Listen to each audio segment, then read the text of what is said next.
What's happening, y'all? Welcome to Chip and Zay here on Texas Sports Unfiltered. Appreciate everybody for rocking with us on this Tuesday, January 13th. Got a couple more days until the transfer portal wraps up. And hey, we got you covered here. TSU, Chip and Zay. Y'all know how we do. Like, subscribe, Facebook, YouTube, Twitch, X, the whole nine. Like y'all get it at this point. And if you don't know, you should know. I see my man in the green room. Chip Brown in the building. Hey, in the immortal words of Judy Brown, happiness is a choice. We're happy you're spending some time with us. Chip and Zay right here on Texas Sports Unfiltered, holding it down in the midday. TSU, please join along in the comments or on the CODA text line at 512-222-9328. Zay, Mike Tomlin stepping down as the head coach of the Pittsburgh Steelers after my Houston Texans put a beat down on them Steelers. It took a minute, and the defense, which is behaving very Ravens circa 2000-like, put it down on him after my man CJ got off to a little bit of a shaky start. Oh, shaky? You look like Muhammad Ali shaky. After Joe Frazier hit him with a left hook. Yeah, that was the Texans defense is ridiculous. They scored 2 touchdowns last night. My man, Sheldon Rankins. big fella touchdown. Big fella touchdown. You can appreciate that, right? Hell yeah. As a fellow big fella myself. Yeah, because usually the big fellas are taught to just hop on that thing. You know what I'm saying? Right. Like, it's rare that you see a big fella have the presence of mind to scoop it up and take it to the crib. And Rankins, that completely just jacked the life out of, I still call it Heinz Field. I know it's something different, but that stadium was quiet. Aaron Rodgers cursing the whole game, just disgruntled. That Texans defense, man, I get why you hopped on that bandwagon. You've been on them early. I'll give you your credit. When you realized this ain't the year for your Lions, you switched it up and jumped on the Texans real quick. That is elite bandwagon hopping. Thank you. I admire that. Well done. But the performance they put on yesterday, it is Ravens-like. It is 85 Bears-like. It is 2002 Tampa Bay Buccaneers-like. I mean, we've seen Jalen Petrie for a long time during this time, Big 12, Baylor. And that dude – he looks a little light in the ass, and you're worried about his health, and he's dealt with those issues during this early time in the league. But when healthy, man, that guy with the big-ass helmet on, because that damn Guardian cap, that dude is serious. And they all are. Like, every position. Like, you think the linebacker position's weak, and they got Azeez Al-Shaair out there. He'll get thrown out of the game real quick. That's because, that dude, headhunter. Nobody throws to Derek Stingley, so he's taken away one side of the field. So you have to go at Lassiter and Bullock, and those guys, big-time players too. And it's just, that was rough. Like Mike Tomlin, it was time to go. I try to do my best Mike Tomlin impression with the eyes. How's that going? My man's got some eyes, man. But hey, Mike Tomlin, good run. Austin, Texas ain't that bad either. You know what I'm saying? This analyst thing, come to the ATX for a year. Big things popping. Come to the ATX. You get about, a little 5-figure salary. You good. Put you in somewhere nice. Get you a nice little crib out in Lake Travis. You know what I'm saying? And, just stop on campus every twice a week. Twice a week's cool, right? Just to, chop it up with Muschamp, Sark, hang out a little bit, watch a little film, give a little take. And look, Mike Tomlin, he's versatile too. He was a wide receiver back in his day. He started out as a wide receiver coach. Then he jumped on the other side to the defense. So he's a versatile guy. Big reason why, even though the Pittsburgh Steelers haven't won a playoff game since 2016, that they've kept him there because he is good. So I'm just saying, if I'm Steve Sarkisian, there ain't nothing wrong with a phone call. Give him some time to process what happened, because that's tough. You in the place for 19 years, that's your life. That is tough. Give him about a week. A week's cool. Around this time next week, Steve, give him a call. Give him a call and let him know, hey, dog, I get it. It was tough. Hell of a run. We would love to have you in the ATX just for a little bit. But nothing crazy. We're not looking for, Gary Patterson type of gig. What Will Muschamp was with Georgia towards the end. I don't think there's anything wrong with that. And on the other side, Mike McDaniel, same thing. Hey, Mike, what's up, bro? Appreciate what you did for the league. I know Mike and Steve Sarkisian are cool anyway. Come chop it up with us for about a year at the ATX. Again, little 5-figure salary. It's a little different than what you used to, but you saved. You saved, you got it, you cool. We put you in a little crib in Terrytown. Maybe a little, high rise downtown. Something nice and pretty. And then you come on campus and chop it up with us for about three days a week. 3 days a week. You think I don't think they need Tomlin. I think they need someone on the offensive side. What? I don't think there's ever enough eyes. Okay. There's never enough eyes. And you're right, offensive side. That's why maybe the Mike McDaniel situation. Yeah, there we go. I'm good with that too. Mike McDaniel, come on down. Hang out with the fellas. You know what I'm saying? Hey, Pete Carroll, just for Steve Sarkisian's morale, to put a smile on Sark's face, Pete Carroll ain't doing nothing. Why not retire in the ATX? Pete Carroll's looking for his teeth. Oh, come on. That's messed up. That's wrong. That's wrong. Keeping it real. It ain't his fault Geno's horrible. It ain't his fault that offensive line is atrocious. Come on, man. They dealt my man Pete a bad hand. They did him wrong. They ain't gonna give him at least 2.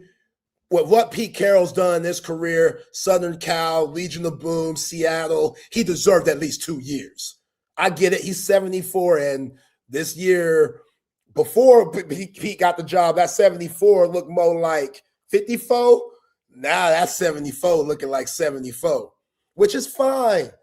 Father Time, undefeated. We know that.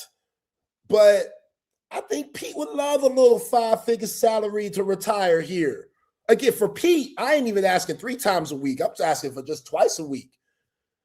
And this is because him and Sark, there's something there. We know that. We know that every time Steve Sarkisian talks about, why he's in the position that he's in and everything that, Nick Saban and Pete Carroll influenced him on his career. That would be nice just to have him around, just to, and you can never have too many coaches. It's unlimited. You sure? It's unlimited. They right. Analysts. Look at my man Neil Brown. My man Neil Brown, he and Denton, they ready to roll. All he needed was that year with Sark. That's all Neil needed. Neil said, yeah, this is it. This is it. I'm getting that. I needed a year off. I needed to be around other beautiful football minds. I needed to, some just get the juices back flowing. And now he's in Denton, ready to thrive. Took Chad Scott with him. That sounds more like a business deal, to me. Like, hey, Chad, we appreciate you, but Neil needs you more than us. Neil needs you more than us. So we appreciate it. We appreciate what you did. It ain't you, it's me. Got to pull that on him. It ain't you, it's me. So Neil needs you more. Galatzan didn't too. It works, man. It works. Can we get back to the Texans? We are on the Texans. That's the point. That's the game we're talking about. Tomlin. Texans the reason why Tomlin gone. I mean, are you starting to come around on the fact that the Texans are going to win the Super Bowl? No. Did you see C.J. Stroud last night? Yeah, he tried to lose the game. He did try to lose the game. That was awful. Like, how can you just be that careless with the rock, man? Your offensive line's shaky. And they're lucky they established some type of run game. I don't know where that came from. Shout out to Woody Marks, 112, a touchdown, 19 carries. That's legit. That came out of nowhere. So that saves C.J. Stroud. And again, that defense, they're going to keep you in the game regardless. But he can't keep that up. You went in the playoffs with 3 turnovers. That's just pretty rare. And he was humble about it. As he should be. And it's also not good. Nico Collins went into concussion protocol. So you worry about that heading into Foxborough, where you know that weather is different. But Drake May didn't look good in his first playoff game. He looked like a young player playing in his first one. He had a few turnovers and uncharacteristic, situations, even though he's up for the MVP. Playoffs is different. It is different. So, yeah, the defense, I've been about the defense. This is a championship defense. I've known that since earlier in the year. But the offense, if something's going well, something else isn't. Running game was good. C.J. Stroud looked awful. He made some throws. Christian Kirk did his thing. Like, he looked like the Christian Kirk that stole a lot of money from Jacksonville a few years ago.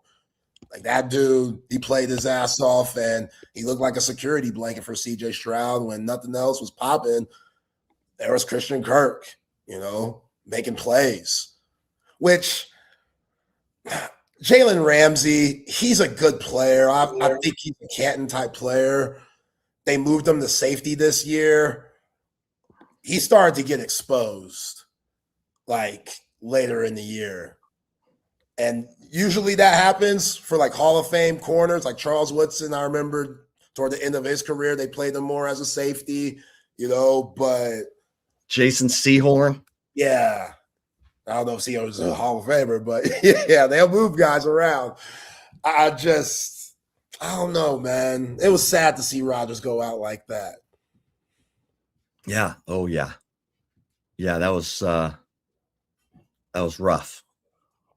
That was rough. Yeah, I gotta sit down with my man CJ Stroud. We gotta have a little chat. Yeah, chop it up with him. Get him calmed down, because I know it's nice playing in NRG and you're not used to the cold. It's gonna be even colder next week. And you need to go smack Mike Vrabel around. But he's never lost to Michigan. That game's always cold, ain't it? Right. He just needs to tap back into his Ohio State Buckeye days. Yeah. Back when he was hanging out with Liar Meyer. You know what I mean? Oh, man. Man. Is that necessary? Liar Meyer? Well, that was his MO as a coach. Now he's fine as an announcer. But as a coach, he was all about that fear-based motivation. Yeah. And then when he became a pro coach, he was all about just trying to get some young booty. Stop playing, man. He's doing better as an announcer, as an analyst. Young booty? One of the greatest coaches of all time? That's how we're doing them? Well, that's all anyone remembers from his time in Jacksonville. And you know it. Don't be acting like you're a family member of his. That boy wrong. They had on the St. Brown podcast, they had ATN on, and they were asking him about the Urban Meyer years. And he was saying, yeah, we all thought it was a little weird. We all flew home and he didn't. And then the next thing, was he was at the bar with that girl. Oh yeah, that was the beginning of the end. And don't say we love around here, because that wasn't no love. How was that not love? That was lust. Oh, come on, man. That's not fair. You can't tell a man how to love. He's married. Yeah. We don't know their situation. Oh. Come on. Okay. Is he still married? Yes. Yeah. We don't know his situation.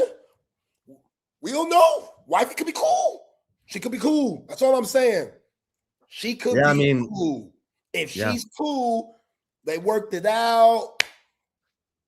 Hey, that's his bedroom. You know what I'm saying? The bar homegirl, is that just taking the picture or something?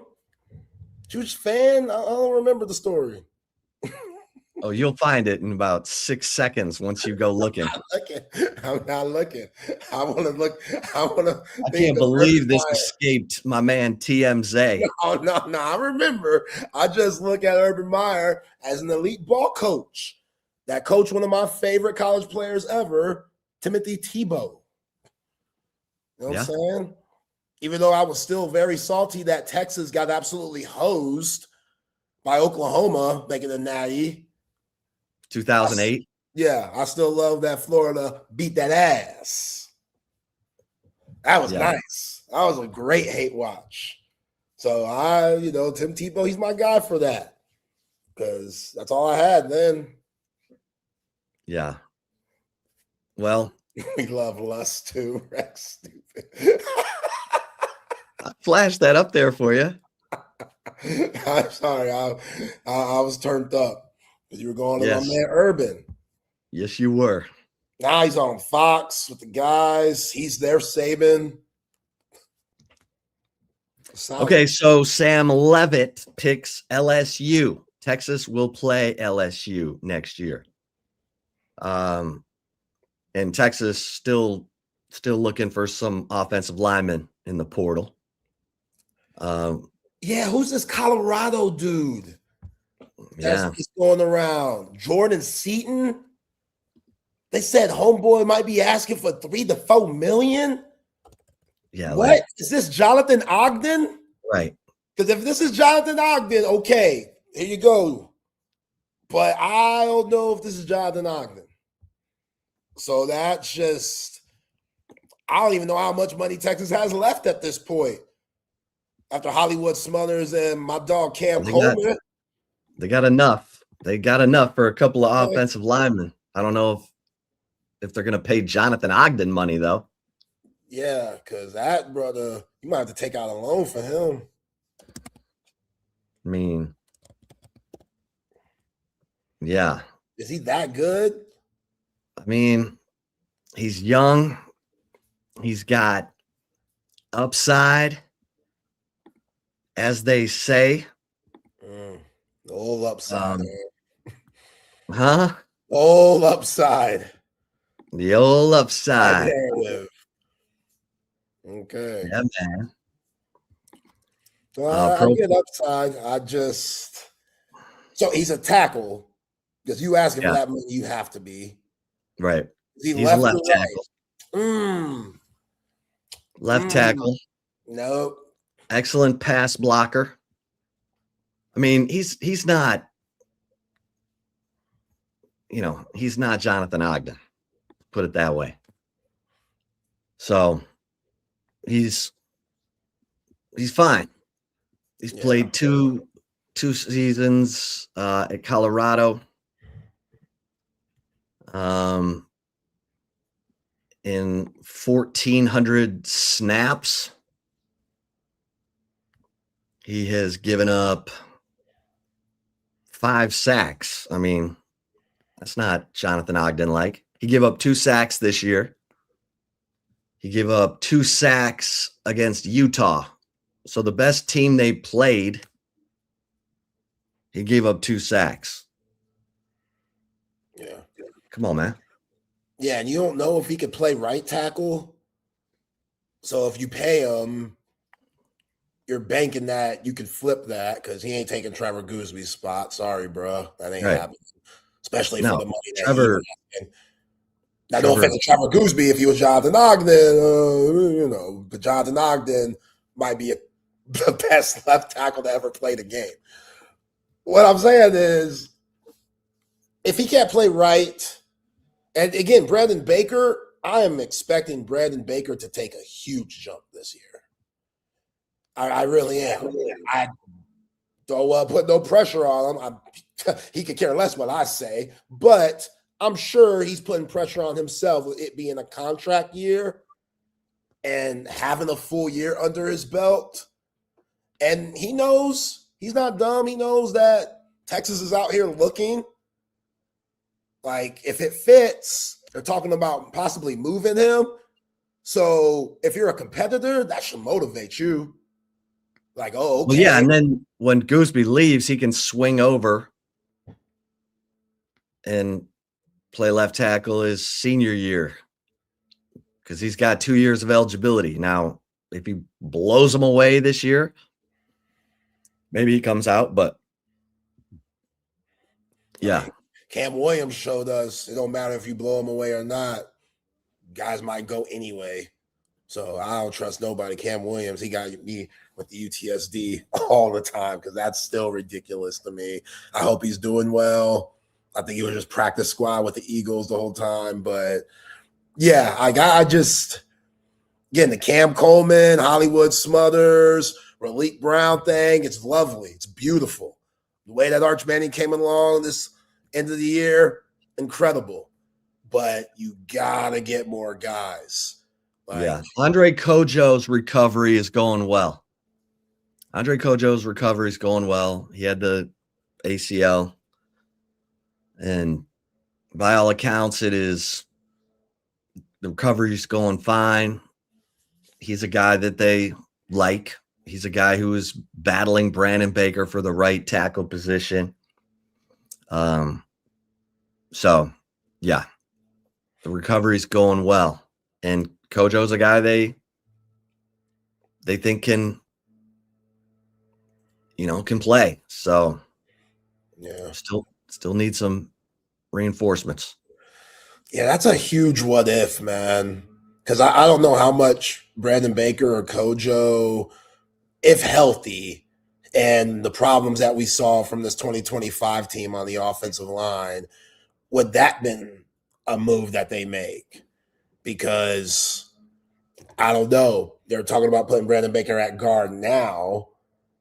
If both of those guys, Kojo and Baker, were available this year, would that have been a move to maybe put Kojo or Baker at left guard and have the other one at right tackle?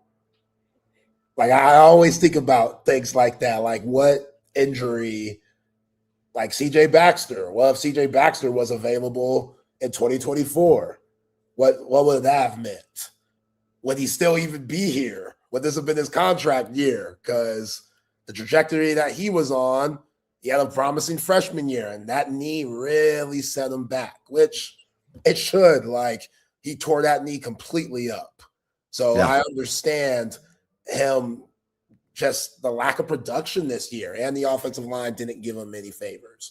But, yeah, I just think back to Kojo was in a battle with Baker, and then he blows out his knee, and Baker is the default tackle. That's a what if that we'll just never know. Yeah. Well, I see everyone's hungry. They all want Seaton. Damn, Quentin says Seaton is the best available lineman in the portal. We need bodies. $4 million? You need quality. Need some quality. And he's good. He's good. I mean, I'm not trying to diss him, but people, acting like he is the second coming of Jonathan Ogden and is going to be getting Cam Coleman money. Let's tap the brakes here. Yeah, that's where I'm at. Like, yeah, he's a good player for maybe 700,000, and even that's high. Like, I don't want to disrespect the dude. Like, if he's asking for these alleged numbers that he's asking for, salute him. But yo, there ain't nobody else. We got to keep talking about that Chambliss. They went to D2 to find him. He was a few plays away. Give him 25 minutes on the field. He only had 18. Give him 25 minutes on the field. Ole Miss wins that game. Trinidad Chambliss is that good. They found him at D2. We ain't got no D2 guys that we can find and just diamond in the rough that are willing to grind and be like, yeah, I'm cool taking 90,000. I'll take that. I never thought I'd ever see that. There's nobody, no grown ass man that's 24 years old that Kurt Signetti be getting all the time. Because these dudes, 4 million, insane. Who got 4 million? 5 sacks. No, that's reportedly the number that this Seton guy's asking for. 3-4 million. Possibly. And I see everybody's going gung-ho on the rankings. I got it. He's a first rounder. He's this, he's that. I got it. I think Texas is interested. We'll see. We'll see how that all works out. I mean, the whole plan was to get Guarnera and Sprague. And then old Kyle Whittingham put on the we're going to clean up this program. And those guys were like, okay, we'll stay. Yeah. And since then it's been, they've kicked the tires on some guys. And the kid from Ole Miss is staying, the guard, Donovan. Or Delano Townsend. So, what is he? He's a guard. A guard? Okay, I like that. But he's staying at Ole Miss. Oh, I don't like that. Yeah. So, yeah. Hey, they're making it exciting. They don't want you to be bored. That's for damn sure. I don't want you to think that, you can take a snooze. You got to keep paying attention. Yeah. And I like Connor Robinson coming back. I think that's an underrated move. Him coming back, because he's been there long enough. Like, you should be comfortable. You and Arch, like, maybe that could be Arch's new roommate, where it's 2:00 in the morning and they taking snaps from each other in the kitchen. Arch called him one of his best friends on the team. I love that. Yeah, that chemistry, the center and the quarterback. Jake Majors and Quinn had that, and that went a long way. So, again, I'm not saying that, Cole Hudson and Arch didn't have that, but clearly there was still some type of miscommunication with all of that. And even in, the Citrus Bowl, that one snap that was snapped over Arch's head, that was, those things can't happen. That's one of those I get it. You're human. Happens to everybody. Hell, we saw it happen to multiple teams in the playoffs this weekend. NFL playoffs. But, yeah, those guys being on the same page and Connor Robinson knowing that he's the guy, even though I'm sure they're still looking around for whoever they need to look for. I just think him being in the system for as long as he has is a good move.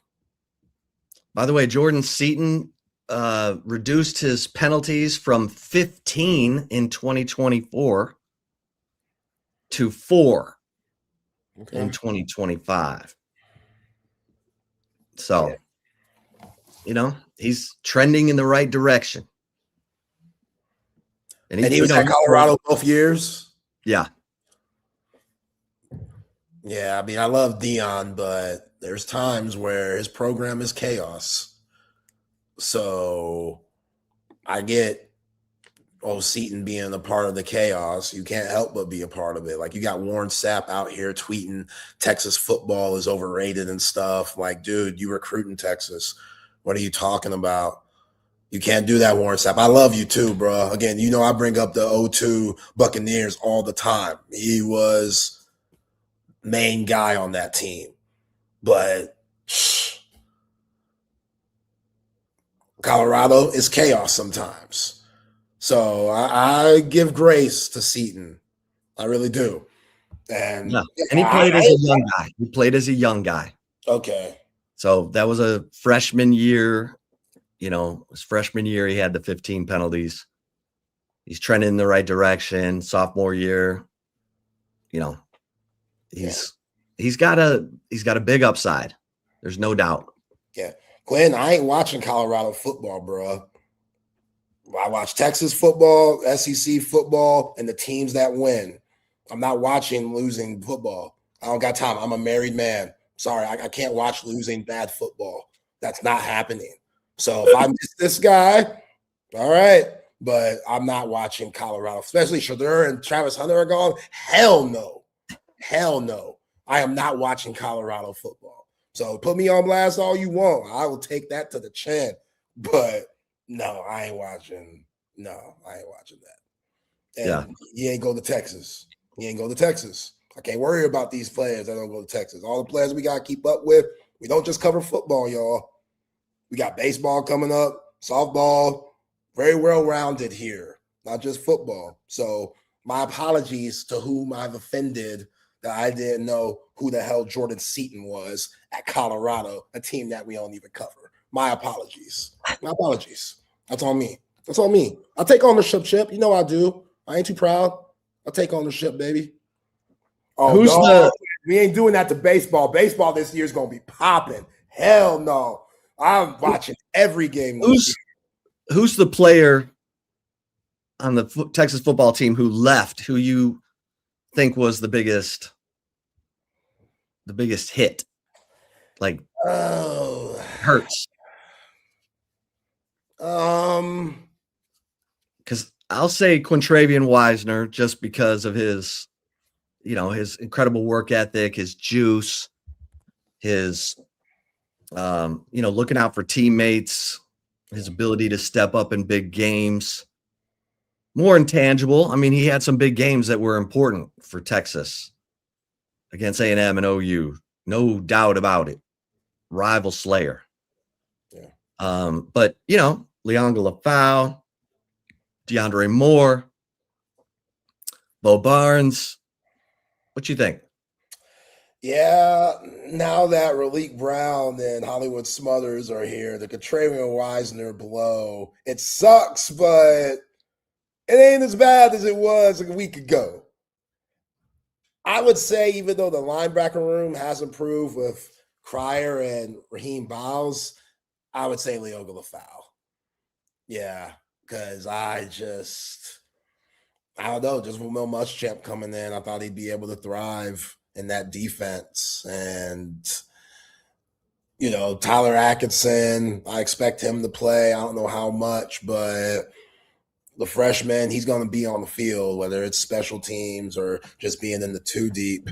And Anthony Smith, as good as he was in the Cheez-It Citrus Bowl and the upside that he's shown, I still need more from him if we're going to put him as that guy. Raheem Biles, I feel good about. Like I said, I think he's a little small. SEC is different to the ACC, but I think he's going to be solid. Cryer, solid player too. But, yeah, those guys coming in, that wound don't hurt as much. But I still have to say Lafau over Wisner because I really like Smothers and Brown. Yeah. Yeah, they got some juice. Yeah. Rasheem Biles. What'd I say? Said Raheem. Yeah, Rasheem. Okay. My bad. Yeah, Rasheem. Yeah, we work on that. He knew. Yeah, he's new. He's new. I like Rasheem Biles. He reminds me of Gary Johnson a little bit, circa 2018. Guy just goes, man. He just goes. No hesitation. Like players like that. And he's quick getting through the line when you blitz him. Gets good depth on his coverage. He was like Ty Anthony Smith. He was only like 180 pounds coming out of high school. Man. You had to project him, and that's how big is he? He's like now he's 220. Okay. Yeah. Ty Anthony. What was that hill like 230? 216. Yeah. 230. Yeah. Man, see, that's why I like, because when you watch the pit highlights, like first thing I've noticed, like, man, this guy, he's on the smaller side. And again, I'm thinking of Ant Hill's size and how Ant Hill just moves sideline to sideline. So different, just different. Somebody that big, that fast, different. So Rasheem, even though I like him a lot, I don't know if he's going to put on more weight, but there's times where I'm like, man, this guy just looks like a big safety. So, yeah, we'll see. Yeah, but I like him. I like him a lot. Well, and leave it to Pat Narduzzi, defensive-minded head coach. There it is. There we go. Yeah. DeMarvion Overshown, like, right. He was a safety too. Transitioned to linebacker, and it worked. Like, we saw him just healthier. Who knows what East would be like? And he's still really good, but his thing has just been the injury bug. Yeah. Yeah, love me some DeMarvion Overshown. Worry about his ability the way he throws his body around. You always worry about the injuries. Plus, he's a longer guy. And, that. You like them no neck dudes. Yeah, you kind of like those fire hydrants, You need some fire hydrants to pop you. No neck comes in handy. Linebacker, running back. My man Cam Scatterboo. Yeah. Back SOB. Okay, if you're John Harbaugh, where do you go?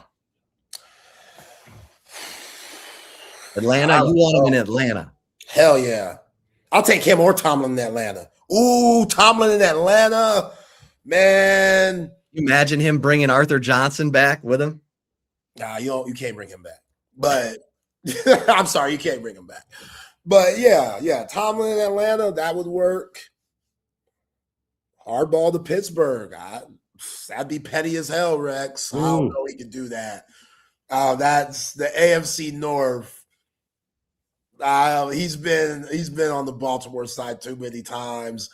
I think once he'd step foot onto the facilities, he'd probably throw up or catch the hives or something crazy. Like, he was in Baltimore way too long to go to Pittsburgh, but that'd be messy. Yeah, I don't know. Like, hardball, because Atlanta would work. It would work for Tomlin. Everything else, like the whole Miami situation, I love Quinn, but is Quinn really your guy? And then you got the Tua problem where they're paying him an arm and a leg, so you got to deal with that. And do you want him to really be your guy? So Miami, even though the women are terrific and the weather's amazing, I don't know if that's a good spot. So what else is open right now? I mean, Tennessee. Woof. Yeah. I mean. And it could happen. Like, people were saying the same thing about Chicago and New England. And both of those teams have quarterbacks that were drafted very high. Both of those teams had fourth place schedules, and now they're thriving from it. So why not all these teams that we're talking, like Tennessee? Why not somebody going there and doing the same thing with Cam Ward that we're seeing with Drake May and Caleb Williams? Like, that's definitely possible. But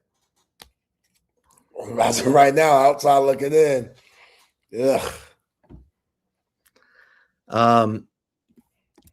Today, the College Football Coaches Association voted to adjust the redshirt rule to allow players to play in up to 9 games while preserving a full year's eligibility in the sport instead of 4. Wow. We are getting closer and closer to letting guys basically have 5 years to play. Now, that's got to be approved by the NCAA Division I committee, but that would help. Yeah, that would help.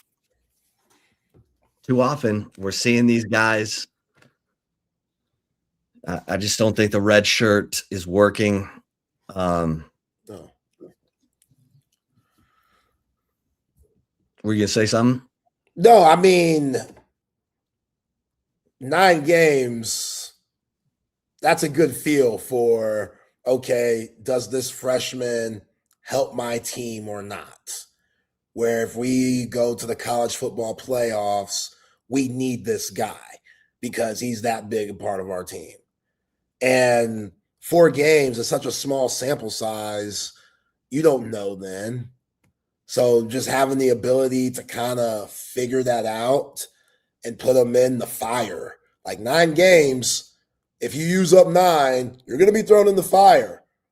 That might be Red River.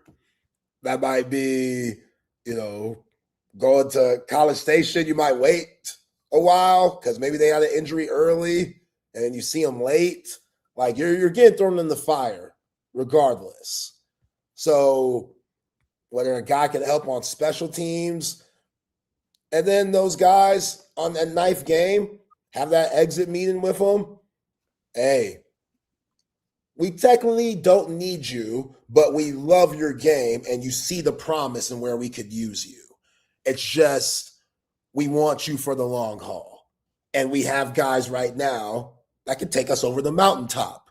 No disrespect, we're just trying to be smart about it. And then there's those exit meetings where it's like, no, you're playing. We got you for the first 9 games. We want you to play the rest. One of the biggest reasons for, the coaches voting, to go to a 9-game redshirt rule in part is to avoid what we saw from Jarrett Gibson and Will Stone, the mid-year opt-outs. Because that, Jarrett Gibson was like, hey, I want a red shirt. And then as soon as it became clear he wanted a red shirt to transfer, it was like, okay, bye-bye. And, this way, the the team that he's on continues to get to have him play, and you don't have a kid just out in the cold. I mean, I think if we took a closer look, you got to keep going to school. You got to keep doing your thing so that you're eligible when you finally transfer. But yeah, a big part of this is to avoid the mid-year opt-outs. So, yeah. No, I appreciate that because, again, who knows where Jarrett Gibson would have been in November? Who knows if maybe something would have clicked for him in November? We don't know. But if they had 9 games, you could have found out. So, yeah, I like it. Like, I hope it gets approved. And Jarrett Gibson now is Purdue. Going to be getting it done for Purdue. Heading up to the Boilermakers, West Lafayette, Indiana. Ain't that just the outskirt of Indianapolis? I I don't know. It's further north, I think. Okay. There's not a lot going on in West Lafayette. No. Yeah. Not a lot. No, that's a basketball school, man. Those Drew Brees days are long time ago. Yeah, West Lafayette is in kind of the northwest corner of no, it's north of Indianapolis. Okay. North of Indianapolis, and probably closer to Indianapolis than it is to. It's like halfway between Chicago and Indianapolis. How's that? Yeah. Not a lot going on. Yeah, I mean, I think Dave brings up, said the Statesman quoted as saying 46% of Sark's recruits since being hired have entered the portal, and that the 9-game red shirt rule could slow down the bleeding for sure. And there's enough movement, man. Good heavens. This, I was listening to John Calipari talking about it, how, what happened to the one-time transfer rule. And, everybody's so afraid of lawsuits, and it's watching the sausage get made right now. Come August and September, when they get ready to kick it off, everyone's going to be like, yeah. But right now, everyone's like, ugh. I mean, like Calipari said, if you transfer every year, there's no way you can graduate in 4 years, because your progress towards your degree is, getting credits to transfer, unless you're coming from Cal or something. It's a mess. It's why the Robert Woodyard situation didn't work out. That was a guy Texas was very interested in, and then he's going to be a senior. Progress towards degree wasn't there. We need you to take looking around. No. Where did he end up? Where did he end up? Yeah, because I ain't as salty about that as I was last week with Rasheem Biles and Cryer coming in. But yeah, that was crazy. Can't get him in. Come on. We know people. This is Texas. We know people. Looks like he's going to Missouri. He went to Missouri? Yeah. Looks like it's Mizzou. All right. Yeah. I like these guys being able to transfer, man. Coaches change on the drop of a hat. What Lane Kiffin did is the most bogus thing we've ever seen. And Lane Kiffin pretends that, I feel so bad for Ole Miss losing, and you putting out tweets and stuff. No, you don't. If you feel bad for anybody losing, it's because you lost on that money you would get from the bonus if Ole Miss won. That's what you lost.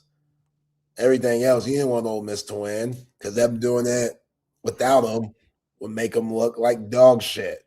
So, we know Lane's game. Fake ass. I love him. Part of me loves him, but he fake as hell.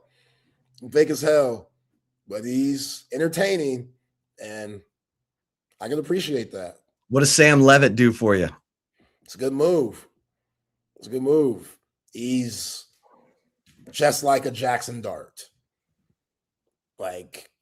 He's just like a Jackson Dart. So in that offense, and I'm sure that's exactly the picture that Lane drew up when he was making that pitch. He was like, oh, you saw what Jackson Dart did for me? First round, New York Giants. You could be that too. You saw what Trinidad Chambliss did for me. I got that dude D2. So what does that mean for you? You never played D2. You could ball. You took old Kenny Dillingham and Cam Scalaboo one game away from getting to the Final Four. So, yeah, Levitt could ball, man. Obviously, this year wasn't as good as that year in 2024, but under Lane Kiffin, that offense, they're going to put up numbers. Breaking news. Nick Brooks headed for the transfer portal. Damn. So that could be a precursor of other news coming, which is typically what we see when guys who you thought were going to be part of the pipeline start to move on. It usually means that the reinforcements are on the way. So Nick Brooks, who, was backing up Trevor Gooseby at left tackle, then they moved him to left guard. Played against Florida, played against OU, got replaced against Vanderbilt. That's when they moved Cole Hudson into that left guard spot. And Nick Brooks is first of all, he's huge, 6'7", 349. And, what they liked about him was his energy, his juice. He had a bad play, he could let it go and move on. He had a lot of bad plays, but, yeah. Dave says from left tackle to left guard to left out. So, that's just another developmental guy that has now gone by the boards. And that's, man, it's a lot of developmental guys at that position. And,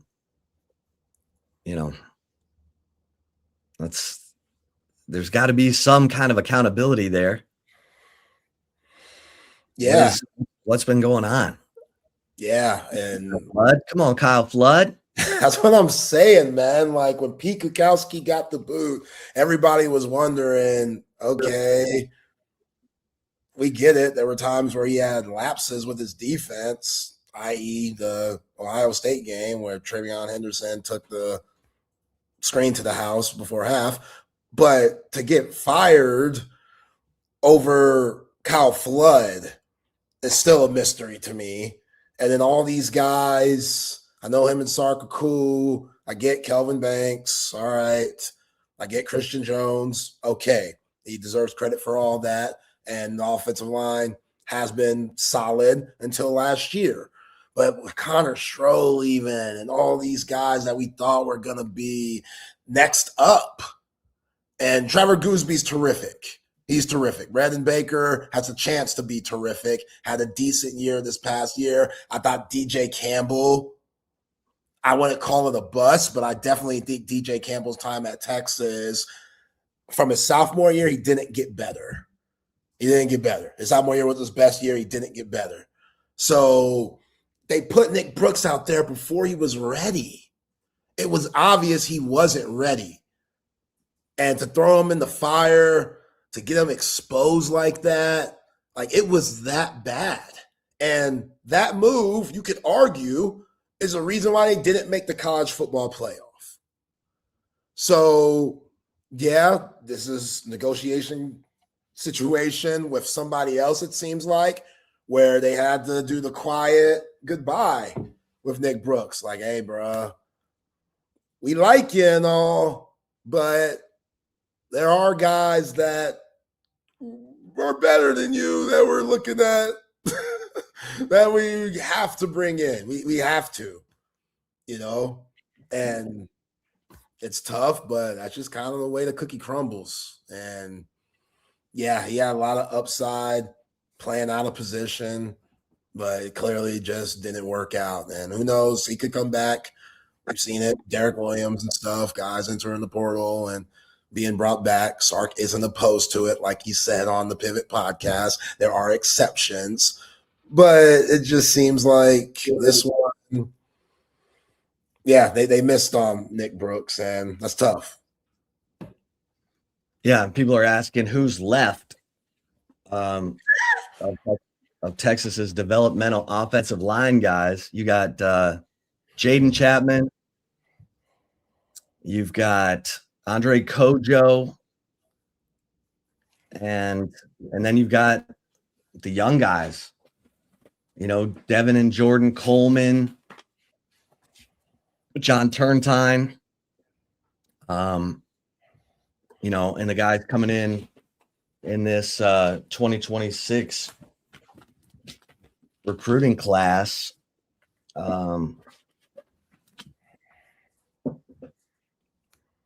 Nicholas Robertson, Caden Scherer, along with John Turntine. So, all of the developmental guys are disappearing. That's a borderline disaster at that position. Kyle Flood. And look, there are guys who, Trevor Gooseby loves Kyle Flood. Kelvin Banks. So is that missed evaluation on all these guys? What is it? Because, man, some of these guys you had 2, 3, 4 years in your program. Yeah. And again, no diss to Kyle Flood, but I've talked to Michael Gooseby, Trevor's dad. I really think that dude would be good with anybody. Right. I think Trevor Gooseby is that type of guy. I think Trevor Gooseby would be coached by anybody and still be a really good player. There's just certain guys, it doesn't matter who your coaches are. And I think Trevor Gooseby is one of those guys. So same with Kelvin Banks. I think Kelvin Banks, which, again, we talk about all the time. It wasn't like it was Kyle Flood, the first choice. Lucky that Mario Cristobal went to South Beach because Kelvin Banks would have been in Eugene. And who knows where Kyle Flood would be then. So that fell in his lap, and he definitely thrived from it. But, yeah, man. Again, I give him credit for Christian Jones. That's probably the best thing that he's done this time at Texas. Because we've talked about it, Chip. We thought Christian Jones wasn't even a D1 player at times, let alone be able to play for the University of Texas. That's how bad he looked. And Kyle Flood said, you know what? Left tackle, maybe that's not you. Maybe that ain't your vibe, which is okay. It ain't everybody's vibe. Let's put you on the right side, and let's see what we can do with you. And it was a completely 180, complete different player. So he has had good moments. But now that you see this offensive line just slowly just crash out, it's weird after how the season went, after how bad the offensive line was, which is the reason why Texas didn't make the college football playoff. That is the reason. To now see all these guys that you thought were next up saying, we're going to try to see if the grass is greener on the other side. Yeah. Yeah, I mean, if you look back, I hate to, come down on Nick Brooks. It wasn't his fault. The coaches decided to play him against Florida. He was overwhelmed. You almost felt sorry for the guy. Yeah. And then look, he played in the OU game. He did just well enough. They were rolling Arch. Arch was on the move. Getting the ball out of his hands fast. And then they stuck with it at Kentucky, and that's when it was like, what is happening? Because Mark Stoops was just absolutely gashing that gap. I mean, he was going right at Nick Brooks. He was flooding the A gap on the left side. And there were times you always take the guy closest to the center, to the quarterback. You crash down and take that guy away and hope someone else on the outside can slow down the other guy. And there were times where that guy coming through the A gap got through, and there's just common sense stuff that wasn't happening, and it just continued. Like, hey, he'll get better. He'll get better. He's not getting better. He's overwhelmed. And defenses are attacking him like crazy. So I didn't get it. And that's what was odd too, because going back to that Ohio State game, Connor Stroh wasn't terrible. He wasn't terrible. He wasn't good, but he wasn't as bad as it got for Nick Brooks. You thought, okay, Connor Stroh, let's work with this. He should, the more reps, just like anybody in anything, the more that you do, the more comfortable you get. So let's give him more reps. This is his first start. He's number one team in the country at the time. It can be overwhelming. And he did decent enough. And they just gave up on him. They just gave up on him. They ain't even give Neto a chance. Poor guy. Coach, throw me out there. Let me see if I can do something. Like, no Nate Kibble. I mean, obviously, originally, they should have done the Jake Majors, Cole Hudson switcheroo from jump. But, okay, we're not even looking at that. What about the guys that are actually playing that guard position? And Nick Brooks, how much was he practicing at that spot? He must have had the best practices ever. He must have had those practices where they got faith in him to go out against Florida. That must have been just elite Quentin Nelson-like work that he was putting in against those guys, Hero Canoe and them. It must have just been exceptional work, because clearly they had enough faith to throw him in the fire in Gainesville, and we all saw how that turned out. Yeah. 3 days, baby. 3 days. Is there like a time where it ends? Is it like when Saturday morning hits, midnight? Is that when the transfer portal's closed? Yeah. Is there a specific? Okay. And DeAndre Moore headed to Colorado. That's fun for him. DeAndre Moore headed to Colorado. Yeah, he'll get a lot of love there. So I hope they're buttoned up for him. Time. Be chaos. A little chaos. A little Tuesday afternoon chaos. It's like that afternoon rain shower in Houston or Florida. Every afternoon about 3 o'clock, you get a little weather chaos. Well, a little transfer portal chaos. For real. It is fun, though. I'll admit. This is a bit of fun. I like this one, the portal window, because it just accelerates so much. Like, there's no tomorrow. Like, these weeks that it's open. Like, I wonder how much sleep Brandon Harris has had since the portal's been open. Because you can't get the normal 8 hours. That's impossible. That's impossible.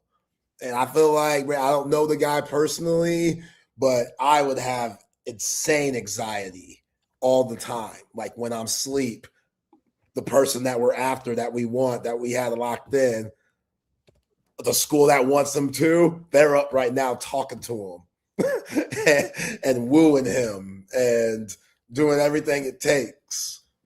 Like, it must be a stressful time, but as you've seen, he's done a pretty solid job, all things considered. Colorado. What are we expecting from Colorado this season? Because Yeah, Leonga's at Colorado. Now DeAndre Moore's at Colorado. Yeah, right now, according to you guys at 24/7 Sports, they have the number 15th ranked transfer portal class. Texas is now number 2 after Lane Kiffin and LSU. So I think that Sam Levitt put them over on Texas. Yep. They got 26 to Texas 13. Penn State number 3. That's underrated. Matt Campbell, he took everybody from Ames with him. Everybody. They said, screw this. Like, coach, yo, you got another extra seat? I think that's a good move because you were high on Iowa State earlier in the year. Yep. And it was time to go. It's been time to go for Matt Campbell, but I think this is one of the more underrated moves in college football. That's quietly, like, Matt Campbell's good. So yeah, and he wanted to raise his kids in Ames. And so he was never in a hurry. But if the right Big Ten job came open, Michigan, Ohio State, Penn State, he was gonna take a long, or Notre Dame, he was gonna take a long, hard look. And look, Texas looked at him when they hired Steve Sarkisian. And so his kids are older now because he was like coaching their teams. Like he was able to be involved in his kids' lives, raising them in Ames. And so good for him. He wanted that. He didn't want his kids to be bouncing all over the place, having no stability. And he won enough where he got to have the right to choose to stay at Iowa State. And then here comes one of his, big dream job type situations in the Big Ten, Penn State. And 35 commitments. And Oklahoma State is number 4. They got 45 commitments because all of North Texas is going to Oklahoma State. So, Hell, Kentucky. Yeah, I'm about to say that. Will Stein. That's what I'm telling you. Chip, his mind was not in that game. You can't tell me Will Stein was focused on Indiana. Hell no. He was not. And again, I do not want to discredit the Hoosiers because those boys are cold as hell. They are cold. They make a lot of offensive coordinators look dumb and look crazy. But Oregon's better than that. They better than that, man. And the first play of the game, once Dante Moore threw that weak-ass out route, whose call was that, Will Stein? To let everybody know, oh, yeah, this is going to be over. It's going to get ugly real quick. Real quick. And it did. I love how you blame Will Stein. I ain't blaming him. I'm just saying he's a part of it. How about Dante not seeing the DB just totally closing on that route? Hey, we got a script, do we not? We ain't going out here raw dog. Hey, you can throw it out of bounds. You could throw it out of bounds. Nah, this coach called it. We feel good. We've been working on this all week. Coach called it. Yo, coach called it. We've been working on this all week. It's got to be there. We've been working on this all. This is part of the script. All week we've been working on this play. Out route. We hitting it.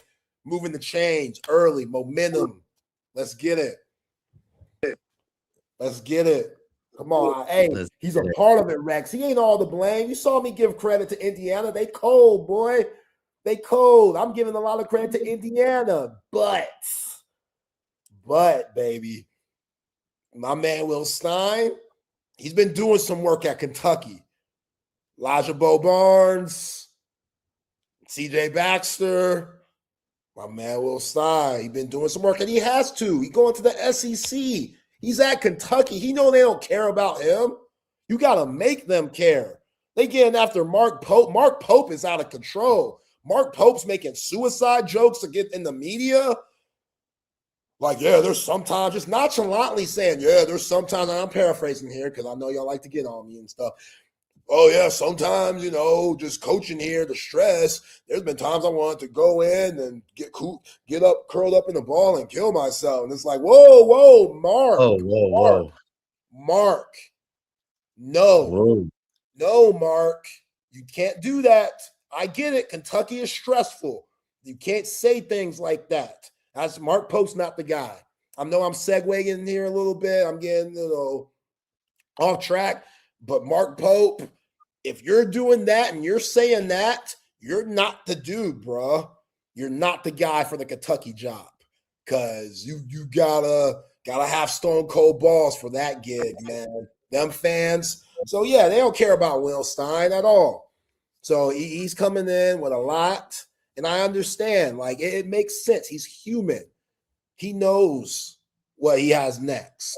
So to say that he was completely locked in on Indiana, you can't say that, in my opinion. Well, it is interesting because Dylan Raiola, it appears, is transferring to Oregon. And you still got Dante Moore yet to decide or yet to announce whether he's going to enter the 2026 NFL draft. And, that's going to be interesting because if Dante Moore decides, you know what, I need another year, does Raiola stick around in redshirt or does he move on? That's one of those uncomfortable situations, kind of like Texas had last year with Quinn Ewers. Time to move on because it's time for Arch to get his time. So Dylan Raiola. Go on to Kentucky, Dante Moore. Go on with your old offensive coordinator. Yo, that'd be crazy. He wouldn't do that. There's too much money to be made in the NFL. Even though he doesn't have the 30 starts, you got to go. Like, you stick around, have a worse year, and end up second, third round pick. No, don't risk that. Be the guy that we said earlier, upside. Be the upside guy. Come in, maybe get in a situation where you have to sit a couple of years. They don't throw you the keys right away. I thought that really hurt Bryce Young. Now Bryce Young, year 3, Bryce Young was good this year. Yeah. I did not expect that. He should be comeback player of the year, in my opinion. I don't know who else is up for that award, but I would look at Bryce Young being that because people were looking on the bus side with him, especially with the success that C.J. Stroud, who was a pick after him, has had in his early career. But some guys, it just takes a little while to really look like the player that was drafted that high. So if Dante Moore ain't ready to run your franchise, but he's a guy that you like, okay, bring in a veteran quarterback, a backup. You mentioned, what's my man's name? Came from Alabama. My man Stretch Lights. I don't know why I can't think of his name right now. Mac Jones. Bringing somebody like Matt Jones, and you bring in Dante Moore. Haven't watched Matt Jones for a little bit. Dante Moore in the waiting. Well, Mac got screwed by the Matt Patricia offensive coordinator move in New England. So Mac Jones, there's tread on that tire, and he's shown it. Yeah. Like I said, I'd love it if the Lions brought him in. I mean, if teams are smart, he filled in for Purdy. It did well. And look at the 49ers. They're moving on to the divisional playoff. Yeah. That was a nice trickery play that they had against Philly. That little jet sweep reverse pass to Christian McCaffrey. That was money. There's a part of me that really wants Kyle Shanahan to win a Super Bowl. And after he took down my Lions 2 years ago, I was like, okay, here we go. And he's so good. He doesn't deserve it. He's got to go get it. Hell, he had it in Atlanta. Just run the ball. Just run the ball. You run the ball, you beat the Patriots. You were so in command of that game, that Super Bowl. But now he's chasing ghosts. And it's so if you're lucky enough to have success early, man, you're able to relax as a coach, as a player. It's when you're chasing it that it starts to get tight. I think of tennis. I think of Serena. Serena was destroying people. She probably gave a couple finals away, honestly. Then she's, at 23 Grand Slams, and she's trying to get to 24 to tie the record. Late in her career, that's just not where you want to be, man. It's tough. You're not the same. Got that 24th? No. Damn. Still the best American tennis player of all time, men or women. I mean, she went through about 3 different generations of players. They all came for her, and she smacked them back down to reality. But it's the same way when you get older in your career and you're chasing stuff, or as a coach, it can start to affect you. Now, look, Andy Reid got his in Kansas City, which is awesome because he got run out of Philadelphia. Took Nick Foles to bring a Super Bowl to Philly. All right. Here you go. And Doug Peterson had the sense to go get Nick Foles. And whammo, Super Bowl, greatest MVP performance of all time. That's crazy, man. Beat Tom Brady. Brady threw for 514 yards. Super Bowl record. Loss. Because Nick Foles was dealing. Converted that 4th down pass to Zach Ertz on the game-winning touchdown drive. Don't get me started. No, but started. You know what I'm saying? Never have to pay for a cheesesteak again, Nick Foles. Right. Ever. Right. Why the hell he's still living in Jacksonville, Florida, I'll never understand. But it's probably like pickleball headquarters or something. Yeah. Yeah, but you look at Kyle Shanahan, man. This guy, he gets it done. I'd love to see him win a Super Bowl. No, I agree. I'm right there with you. It's been tough going to multiple Super Bowls and just not getting over the hump there. And now George Kittle, it's not looking good with his situation. He's such a big part of that offense and what Kyle Shanahan likes to do with the tight ends and stuff. So it's going to be interesting, this next game that they have. I think when you play a team 3 times, they're just, what are you surprised by? It's just straight football. Who wants it more at that point? And Sam Darnold, even though he had a hell of a season, and I think he should get talked about in some MVP talks, not just Matt Stafford and Drake May. Like Sam Darnold, he'll probably get 5th, maybe 4th in the voting. But M versus Purdy, they're right there to me. I don't think anyone's better than the other. I think both of them have had good games, and Purdy, he's been in these situations before, even though he hasn't been in the NFL that long.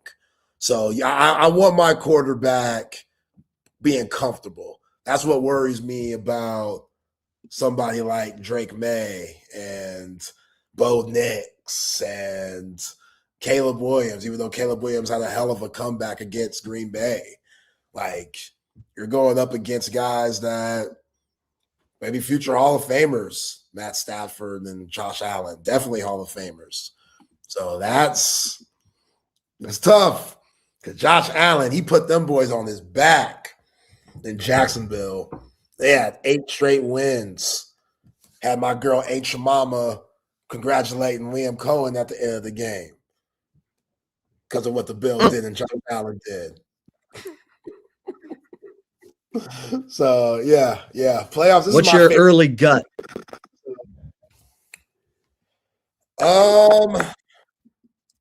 What's your early gut? Broncos, Bills. I like Bills. I like the Seahawks, the George Kittle thing. That bothers me. I like the Texans. I like the Rams, man. I think the Rams, though, they playing with their food. Like losing to Carolina in the season, earlier in the season, and needing old Parkinson's late in that game. They're playing with their food. Like that line, I get it's the playoffs, but that line was 10.5 for a reason. So for them to need those hero, moments from Matt Stafford, that's a big win, but it's tough to rely on things like that.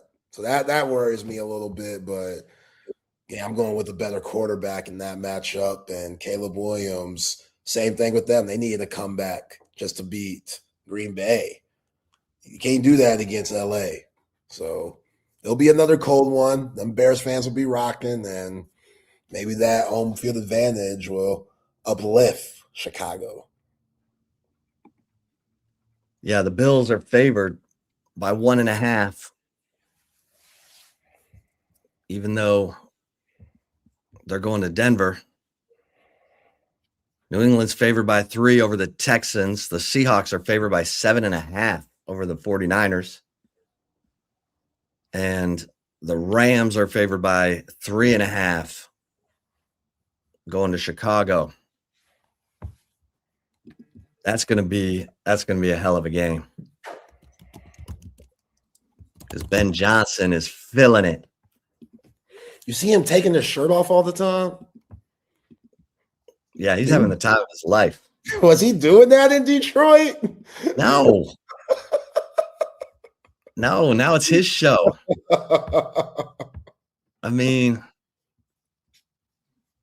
it's crazy. He's talented.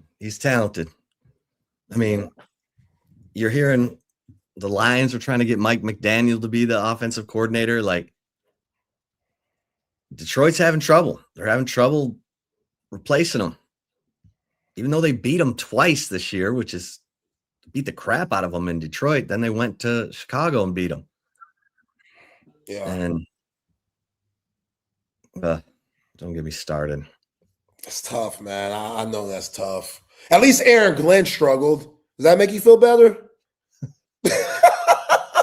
Aaron Glenn was horrible. That's that Aggie in him. You know what I'm saying? Had a really good NFL career. And I'm not saying to write off Aaron Glenn because I think coaches deserve more than 1 year. But that 1 year, boy, them Jets fans, and he knows that market. He played there. But you can't keep having years like this. And Aaron Rodgers, he was petty last night in his post-game speech. You hear him? He was like, what'd he say? He was paraphrasing here. He was basically like, for what my career has been, it's been a pleasure playing for 2 classy franchises. Oh yeah. He just skipped the New York years. He skipped those nightmare New York Jets years. What? Who does that? Miserable New York Jets years. Who does that, man? You just got beat by freaking 20. Why are you taking jabs?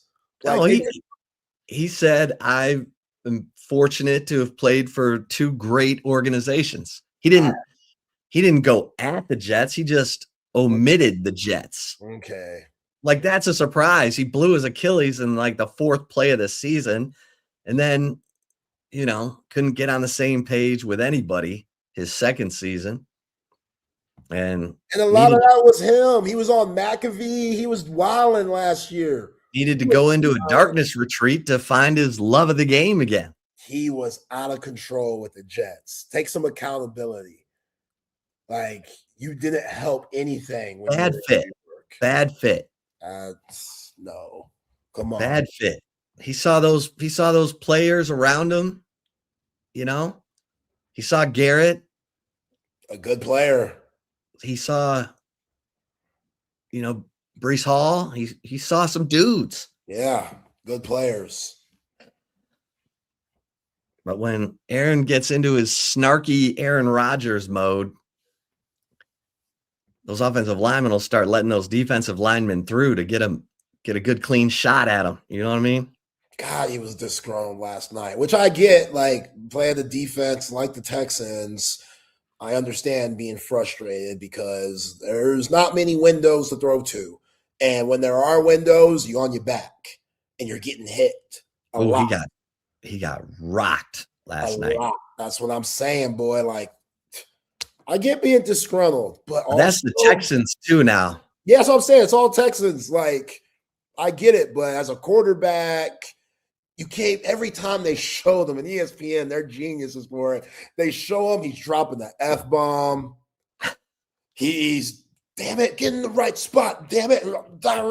Just, bro, you gotta cool out sometimes. And I thought he took a huge jump in maturity, which is kind of an oxymoron because he's 42 years old. I hope he be mature, but we know Rodgers how he could be. But like I said, these last few days, he adapted to the culture that Pittsburgh presents. And I marvel him for that. But last night, he went back to his old ways where he looked like he was blaming everybody else. And again, you're on your back all the time. Offensive line, they didn't hold up. Guys can't get open. Lassiter and Bullock and Stigley and Petrie, guys aren't open. Guys aren't open at all. There's no separation. Derek Stigley, you can't even look to Derek Stigley. Like, you do that, it's going to be his ball. Like, I don't know what you do with them. That's why the Texans are going to be in this mix. They can make Drake May. If Drake May looks like an MVP against the Texans, then Drake May is the next. Because the Texans can turn any quarterback inside out. Yeah. So they're playing with so much confidence right now. I mean, I love watching Will Anderson play. And then I love hearing him talk. He is so intense. He's so dialed in. You can tell how important it is to him. You can tell how much attention to detail he's given and how coachable he is. Yeah. Just by the way he talks about how they approach things defensively. And then Daniil Hunter and Al-Shazir. Come on, man. Al-Shazir. And Jalen Petrie. Baylor. That dude's always been cold. He's always been cold. He's always involved. He was the lead blocker on the pick 6. Yeah.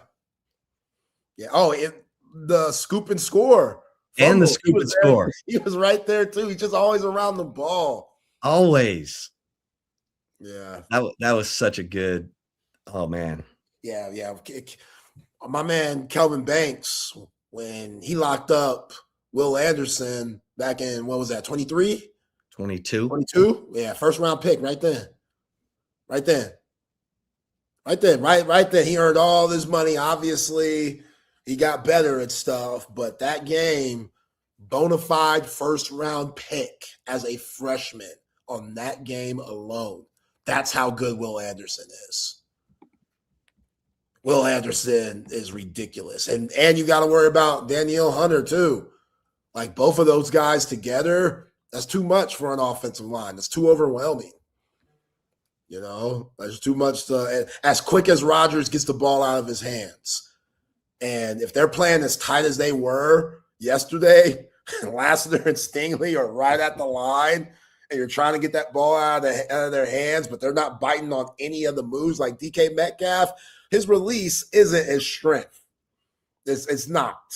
So he ain't getting separation on nobody out there. And he's rusty for the last few weeks. Which, people won't say that DK Metcalf and this altercation with the fan didn't come to play. I argue against that because him being rusty last night, the Texans aren't a team you could come in rusty on. That's not a team. You want to be rusty and come in against the Browns. That's what you want. Like somebody against the Raiders. Yeah, the Raiders. I want my get-back game against the Raiders because I know they're going to give me opportunities and I can break out of this funk.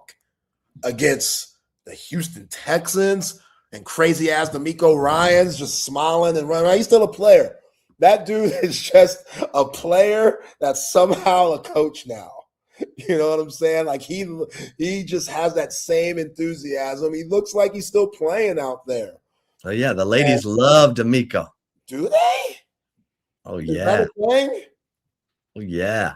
Yeah. Ladies love D'Amico. They like the milk dud look? Yeah. Yeah, well, I've seen it before. Yeah. And in Houston, you could clean up. Oh, yeah. Yeah. That's CJ Stroud. That's what I worry about. You saw what happened to Deshaun. Oh. Yeah. In Houston, you been to Houston? Oh, yeah. Y'all listening? Y'all been to Houston? Club on every corner. If you haven't been to Houston, it just got out. Just do it once. Just do it once. Just do it once. Then you'll come across. Hey, CJ Stroud, high school quarterback of Silas Bolden. Remember old Silas? I do. Where's he at? He's on the practice squad, I think. Jets, maybe? Ugh. Let me see. Let me see where old Silas is. Yeah, I'm still salty that Steve Sarkisian barely used the guy. Oh, hell, he's with the Texans. Oh. All right. He's on the practice squad with the Texans. Does he get a ring if they win it? Hell yeah, he gets a ring. Hey, I don't know how it works. Hell That's yeah. expensive merchandise there. Like, yeah. All right, let's get a couple mentions in here and head into the commentary. How about better health in 2026? The Humann with two N's. The Humann way. I can't tell you. I've tried all the supplements, and Humann, I cannot talk highly enough about the award-winning research, the science-based formulas of Humann. And I mean, they take it to the next level. I take these three supplements every day: the cardiovascular health daily, the cholesterol health daily. These are not just fish pills. This is accentuating the good cholesterol that you need in your body. Go ahead and keep taking those fish oil pills to knock down the bad cholesterol. And the metabolic health daily. This is like helping you with your blood sugar, making sure, that you're not, you need to make sure you're not just chugging sugar, but to help you avoid adult onset diabetes. These formulas, born from the research of the University of Texas Health Science Center. That's why you see the Humann on the field at DKR. This is Humann is, sort of Texas's version of Gatorade for Florida. And, the Super Beats Heart Chews, everybody needs to be taking these. Super Beats Heart Chews taste great. The Beats-based formulas of Humann, #1 recommended by cardiologists. If you've had any kind of blood pressure issue, these Super Beats Heart Chews are going to help you combat it 2 times more effectively than just diet and exercise. These Super Beats Heart Chews, everybody needs to be taking. And I say go ahead and order some Super Beats Sports Powder. That's what all the UT athletes take. I take it about 30 minutes before I go out to work out. And then the turmeric chews, which help with anti-inflammation. That's where all the pain comes from, is inflammation. We're basically battling inflammation. Once we pass the age of 30, look, I can't tell you how much these supplements have made me feel better. The brain fog is gone. I feel better physically. I'm like even thinking about putting off my knee replacement. Just get to Humann with 2 N's.com/TSU and use the promo code TSU and load up, because there's a 90-day money back guarantee. You're not going to want to take advantage of that, but you're going to want to let these supplements work, and you're going to feel the difference. So go to Humann with 2 N's.com/TSU. Use the promo code TSU. And hey, for my guys who are snoring, take advantage of this great partnership we have right now with the Sleep Cycle Center of Austin. Our man, Dr. Chad Denman, he's the best. One of the foremost experts in treating sleep apnea in the country, and he's here in Austin. And he's a partner of ours right here, Texas Sports Unfiltered. Dr. Chad's dedicated his life to treating sleep apnea, which is a lack of oxygen while you sleep. It's scary. Like if you snore and your partner or whoever's sleeping next to you is saying, you sounded like you were choking, you need to take advantage of this partnership right now. Just go to sleepcyclecenters.com. Tell them Texas Sports Unfiltered sent you. They're going to take $100 off your sleep study. Dr. Chad has the best technology to detect sleep apnea in that sleep study. He's going to tell you exactly what level you have. And he's got the best treatment options, from an oral appliance like a mouth guard that I wear to keep my lower jaw open while I sleep, get that deep sleep, wake up rested, to surgery. Just go to sleepcyclecenters.com and tell them Texas Sports Unfiltered sent you. And hey, Cover 3, love Cover 3. I mean, if you need a place to meet up with friends to go watch a game, this is it. I mean, even if you don't care about if there's a game on, the food is outstanding. Parmesan fries. I love the Parmesan fries. Getting hungry for those Parmesan fries. The brick chicken and mac and cheese, the Chop House burger, the Sean Adams prime rib sandwich. And hey, if you go during happy hour, 3:30 to 6:30, got the $7 social hour menu. Firecracker shrimp, the bacon deviled eggs, $7. You kidding me? You're eating high-end food for fast food prices. That's a beautiful thing. Cover 3 Anderson. And don't forget about brunch on the weekends. The do-it-yourself Bloody Mary bar, the breakfast quesadilla, which is just blow your mind good. Yeah, Cover 3 Anderson, Cover 3 Round Rock. And if you're down south, check out Whiskey Ridge, the new restaurant from Doug Young and Matt Dodson down there, Buda. Whiskey Ridge. Check it out. And hey, you ready for the big screen of your dreams? Audio-visual consultations. Our man Tom McKay is ready and waiting for you. All you got to do is call 255-8678. 255-8678. Tom and his crew are going to bring everything to you, including the best prices on big screens. You can just relax.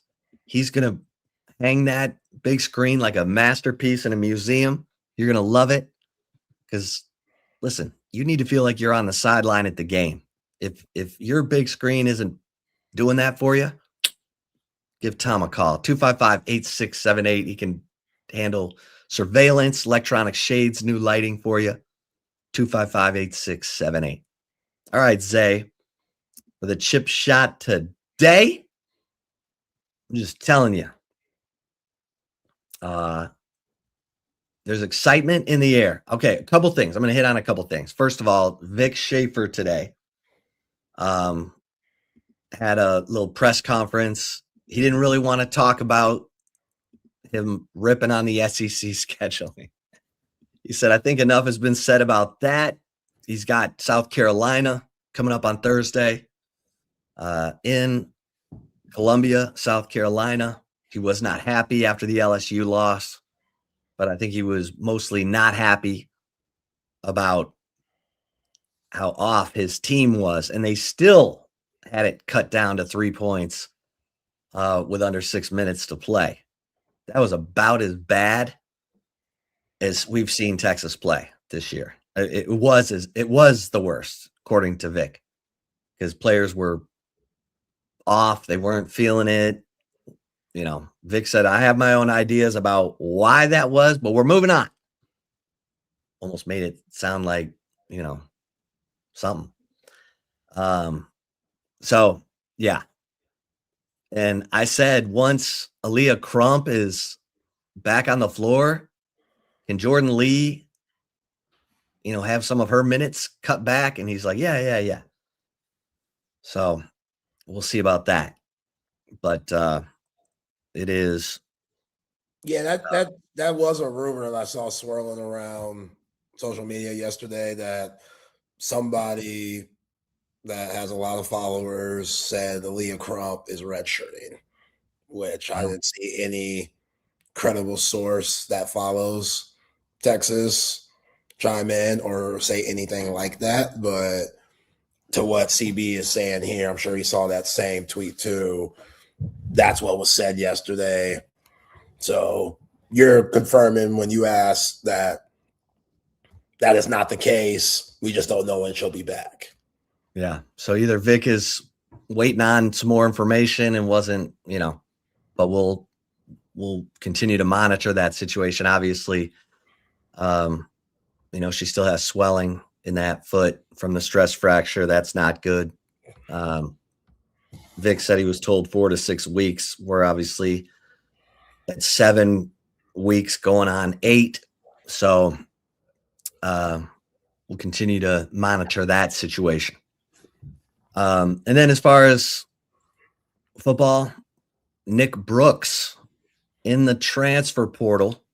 Nick Brooks, young, you know, freshman, 6'7", 349, a guy who I think when he was backing up Trevor Gooseby at left tackle when he first got here, you're like, okay, there's the future left tackle replacement for Trevor Gooseby. And now he's in the transfer portal, which usually means Texas is about to bring in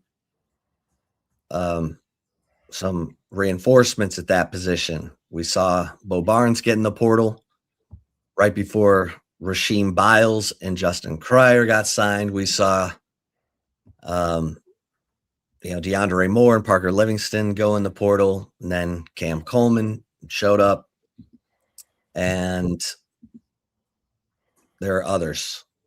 So just stay tuned, if you will, on the transfer portal. We got 3 more days. Yeah.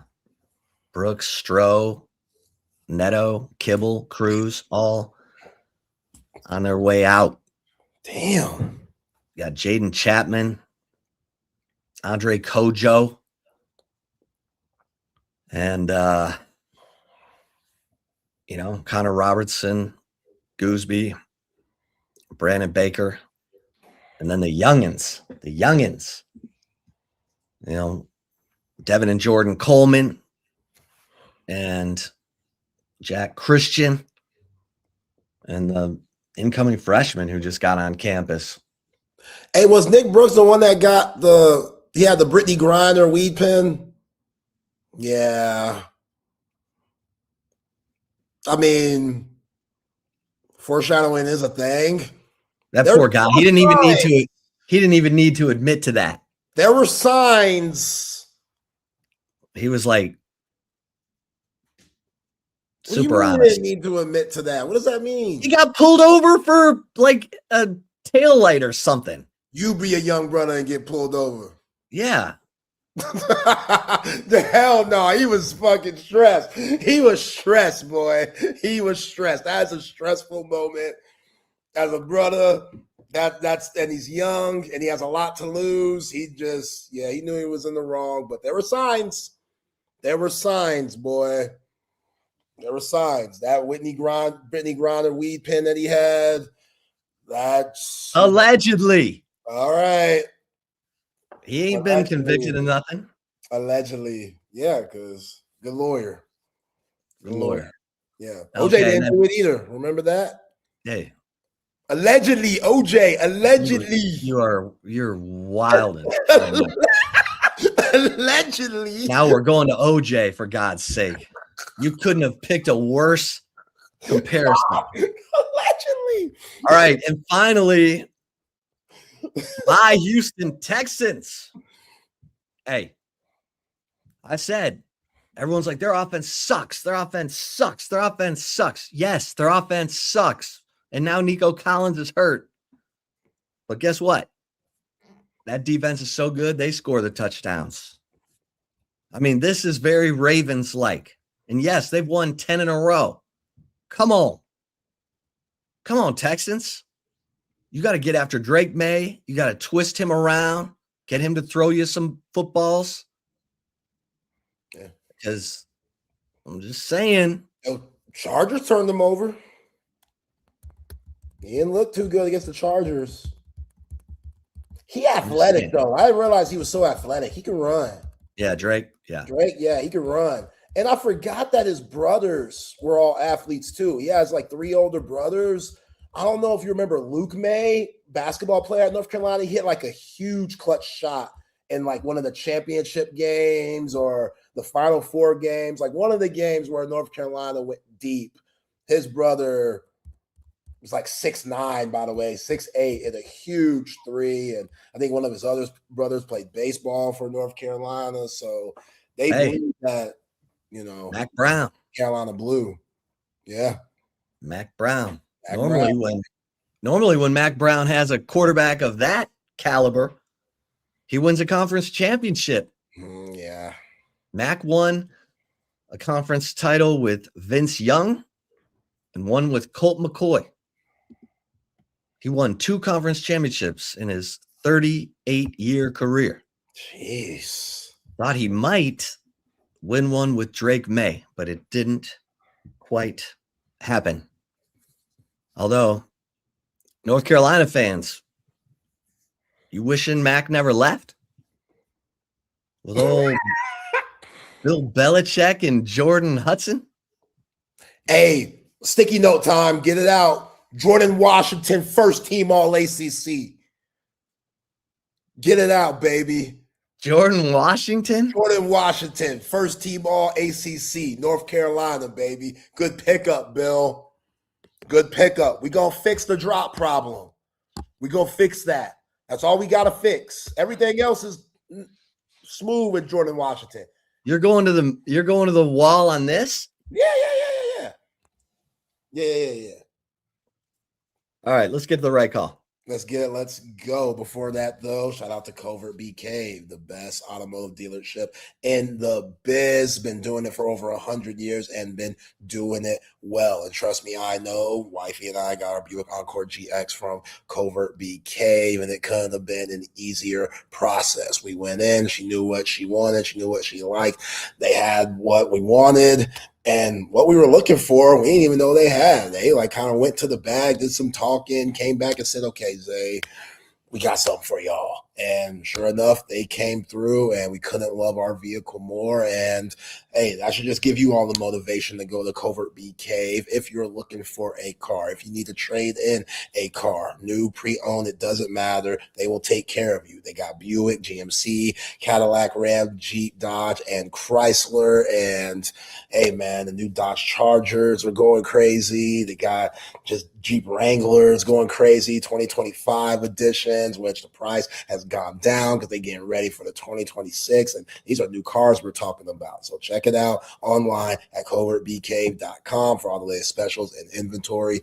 Nobody beats a Covert deal. Not now, not ever. All right, Chip. So I saw this yesterday.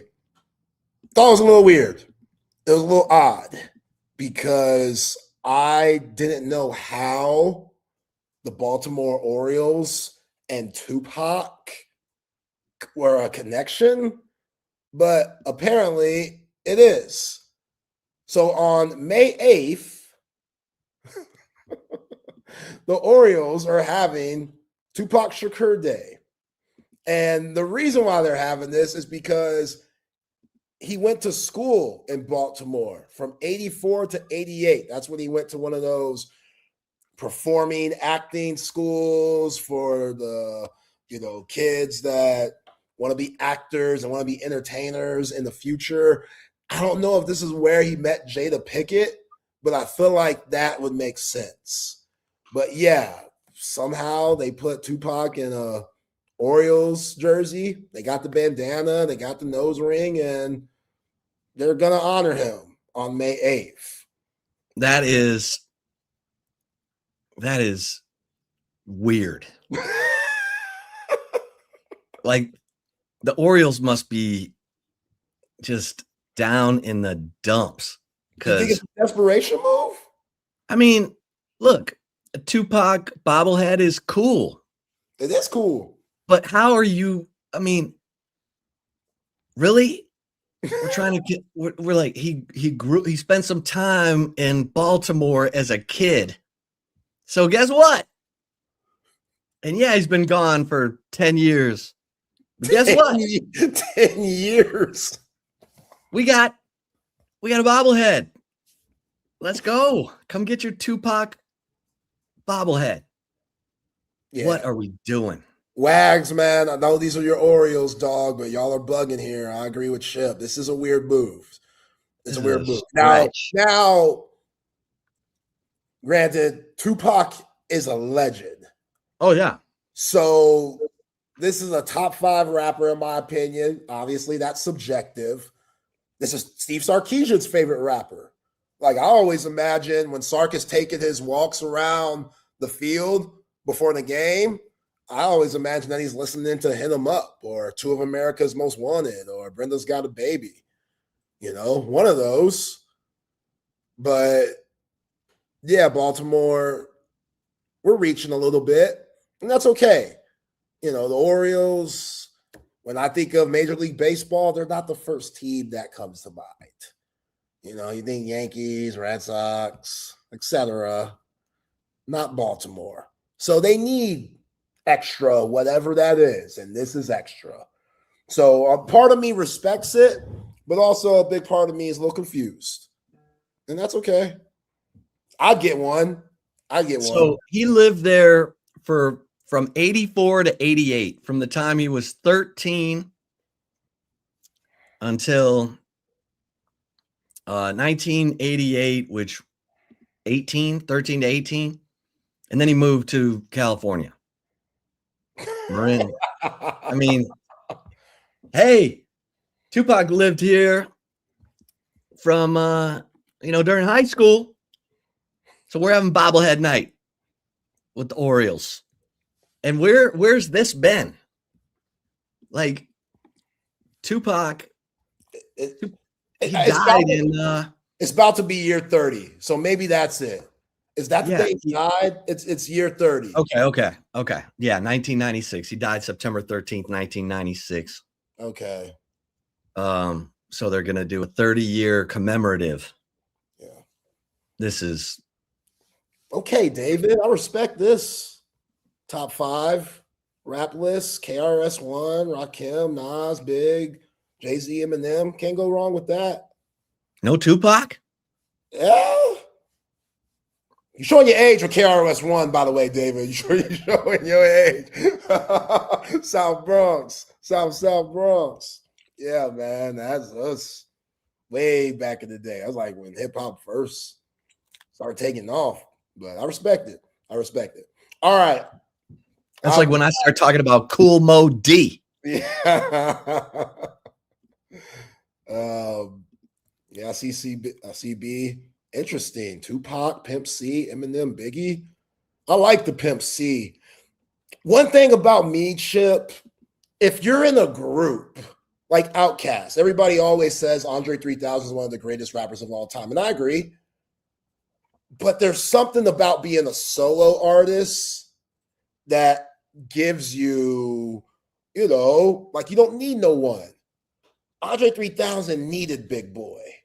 Pimp C needed Bun B, UGK. And even though Pimp C has a really good solo album, and we didn't see Pimp C reach his full potential because he passed away early, I respect Pimp C for sure, but just those guys that like Outkast and stuff, and people say Q-Tip and the Tribe Called Quest is one of the greatest, which he is, but he needed Phife Dawg, and Run needed DMC. You know what I'm saying?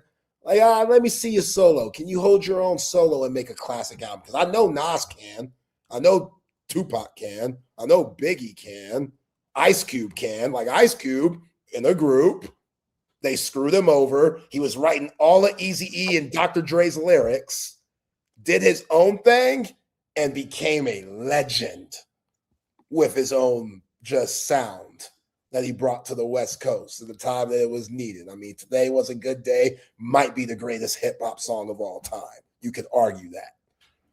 But yeah. What about Kendrick? For sure, same thing. He's right there too. Like he's right there too, and one of the best ever, especially of his generation. And the Drake thing. Come on, like what? What? And I'm a big Drake fan. I know how you feel about Drake. I know you and Hard got into that argument. I ain't gonna do that with you, but still, that put Kendrick in a different category that not too many rappers will ever achieve. See, and that's the thing. Like, if Ice Cube's writing your lyrics, Major Payne 76, are you really a good rapper? You got a great voice. He has an elite voice. Eazy-E, if we're talking about voices, Mount It's Rushmore distinct. voices, it's very distinct. You know what I'm saying? Like,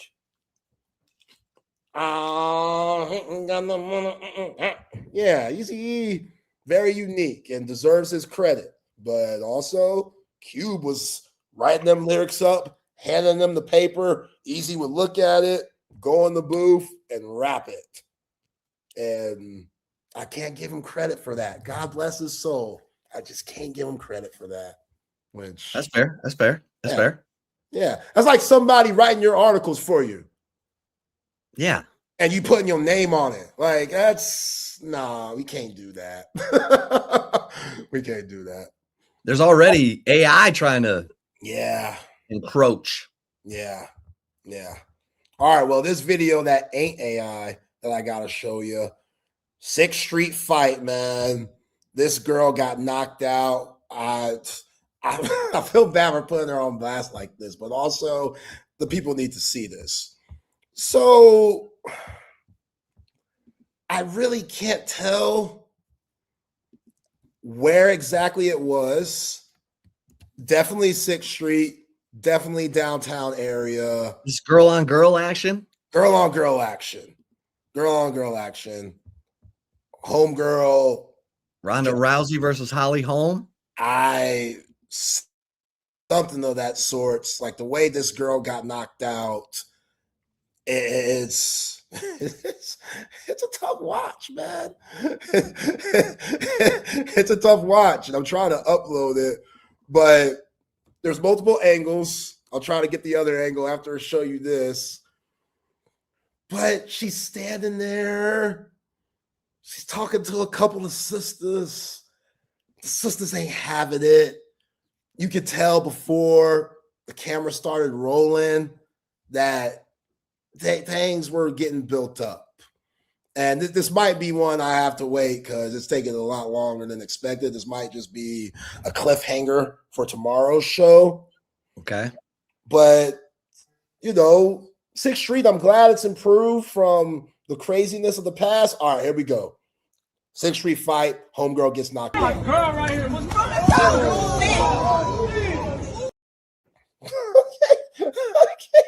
Dang. It's quick.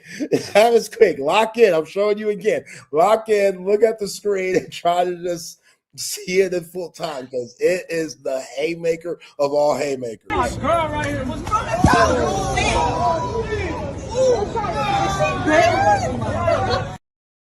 Yeah, she did. Dang. There's a lot that I don't miss about 6th Street. And I'm sorry. I might be going to hell for this, but I don't miss that. Or I do miss that. I miss those moments. I miss just seeing somebody get knocked out. Just completely knocked out. You're having a good night. You're going out. You're not trying to fight, are you? And I understand once the liquor starts hitting, which, we got to bring in Matt and Patrick for this one, guys that I'm sure have been to 6th Street once upon a time. But once the liquor starts hitting and the emotions take over, you never know what people are going through. You never know the backstory. I don't know the backstory to this, but homegirl pissed off other homegirl, and she got knocked out, and it's gone viral. And I feel bad. I hope she's okay, but Lord, that hit. Yeah, Joe Frazier. Wolf. Yeah, Joe Frazier would be proud of that one. Yeah, that's that hit too. When you fall backwards, hit the head on the concrete on the back end too. Your jaw hurts, the back of your head hurts, everything hurts. Oh my God. Woo! All right, fellas. Well, on that note, we'll just hand it off. Appreciate you, boys. Appreciate you guys. Welcome into Open Gym here on Texas Sports Unfiltered. Myself, Patrick Davis, alongside Matt Galatzan of Texas Longhorns on SI. And, of course, you, the third member of Open Gym. Text line's open, 512-222-9328. And over there on the chat, Facebook, Twitch, X, and, of course, on YouTube, where we're hanging out on a Tuesday afternoon, a good day. The Texans got a win last night. The defense looked every bit as good as was advertised. Major shakeup in Pittsburgh afterwards because, Aaron Rodgers, one season with Aaron Rodgers was enough to make Mike Tomlin not want to coach anymore. And the Texans move on to go play the Patriots in a renewing of a one-sided rivalry of several years ago where the Texans kept trying to beat them and the Patriots just owned the Texans. And then there was that one, like a Monday night game or something where the Texans came out and they all got Letterman's jackets, like Texans Letterman's jackets. And it was a whole deal. And then they just got smoked. And so let's make this one a little bit better than before. But Matt, how you doing on a Tuesday afternoon? We got some more not great news from Texas football today with the news that Nick Brooks is going to enter the transfer portal now, losing another young player that you were very high on. But it's keeping you busy, isn't it, Matt? Well, yeah, I would say so. I'm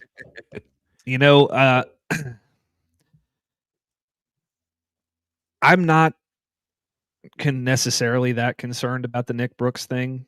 It sucks, again, losing a young, talented player. It seems like based on what their plan is for the offensive line, though, I don't think he was going to play a whole lot next season. So you probably need to go add, I guess, another depth piece. But there's also somebody who entered the portal recently who is very exciting to talk about, who could come in and be a very, very big addition along the offensive line. There's a plan there. I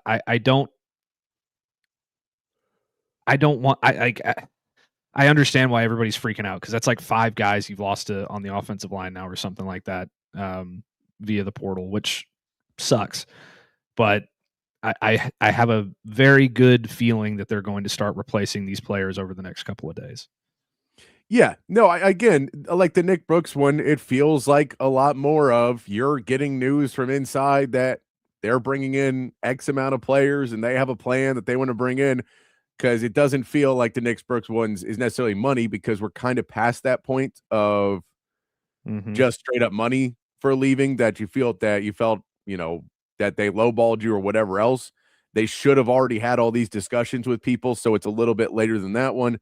But yeah, this is it's disappointing to see another guy leave, to see another point of, kind of always having this world where next season again in the portal, it's the same thing now, because you were kind of hoping, well, you're going to, the old plan, which what Sark would always say is you want to build through high school and then add in the portal. And it feels like right now you are adding a ton. You're having to add a ton in the portal because you're just having so much attrition. Now, again, I think, if we look at the numbers of how many guys have left Texas versus other SEC teams, they're still in the bottom half of losing guys. Now, partly that is because a lot of guys had changed coaches, and if you change coaches, you're going to have a lot of turnover as well. But it is not a singular problem for Texas at all. It is across college football now, Matt, that, this is kind of the new norm for right now, that I know everyone's trying to change more, but the guys are not really wanting to sit around and wait 2 to 3 years to play. That's not thing. And especially if they hit the field at all their freshman season, like, I'm not taking a step backwards.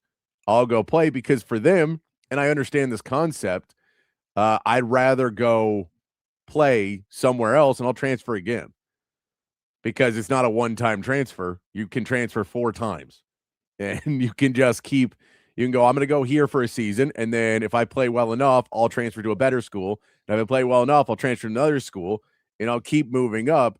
And sometimes I hope at some point that they will figure out they'll figure out how to make it to where we just don't have this much movement of so many young guys that are not going to be developed in the way that you'd really like guys to be developed. And I mean, you'll see the NFL will be fighting to get it calmed down a little bit when they're like, no one's getting developed. They're getting lots of playing time, but that's not development the same way. No, it's not. And that's a good point that you made about the amount of players that have been lost to the portal thus far. I mean, you kind of go down the list, and it's kind of shocking how many players from every team have gone in. I mean, Texas is sitting at 25. Seems like a lot, and it is a lot. Like, let's not try and sugarcoat it. That's a lot of players. Yes. Penn State has 47. Oregon has 27. They were just in the college football semifinal. They've got 27. Yes. LSU has 32. Oklahoma has 27, which is more than Texas also. Ohio State has 29. And you could keep on going down the list. Arkansas has like 37. Florida has 26. Both of those are coaching turnovers. Texas Tech has 21, and they were just in the college football playoff. So this is a normal thing now. Yes. It's not cause for running to the hills and concern and all that stuff. And I agree with you. I think that the days of developing 25 guys in a class are long gone. It is now a situation of, are you going to come in and compete as a freshman and have an opportunity to compete as a sophomore for playing time? And if you're not part of our plans in your first couple of years, then you're probably not going to be around very long. So it is what it is. There will be players that they prioritize, that they want to keep around. Mm-hmm. There will be players that seem like very promising players and who will probably end up being very good players who will go elsewhere. I believe Nick Brooks to be one of them.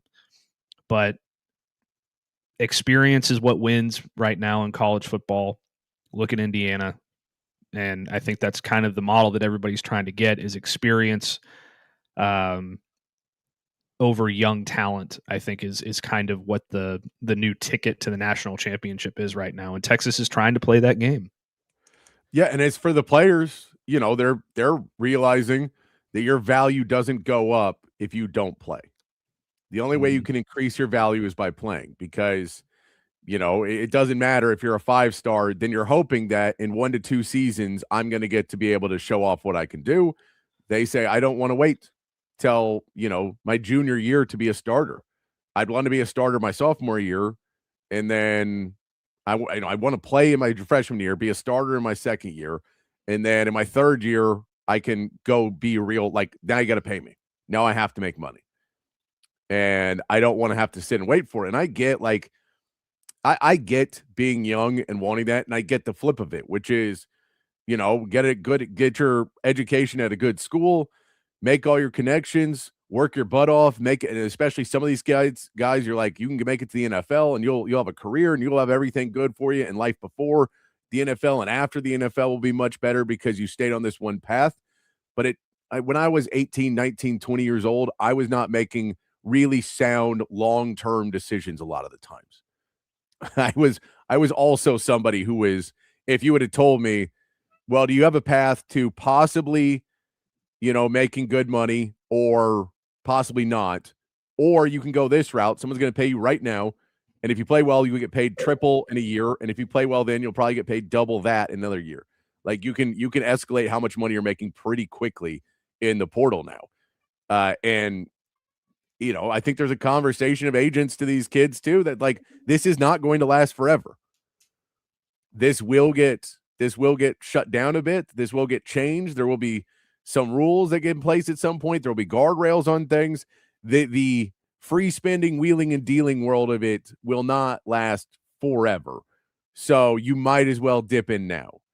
And it ends up in the world of what we get to see now, which is a lot of really good young talent you want to have, understanding that they're getting put back in a line.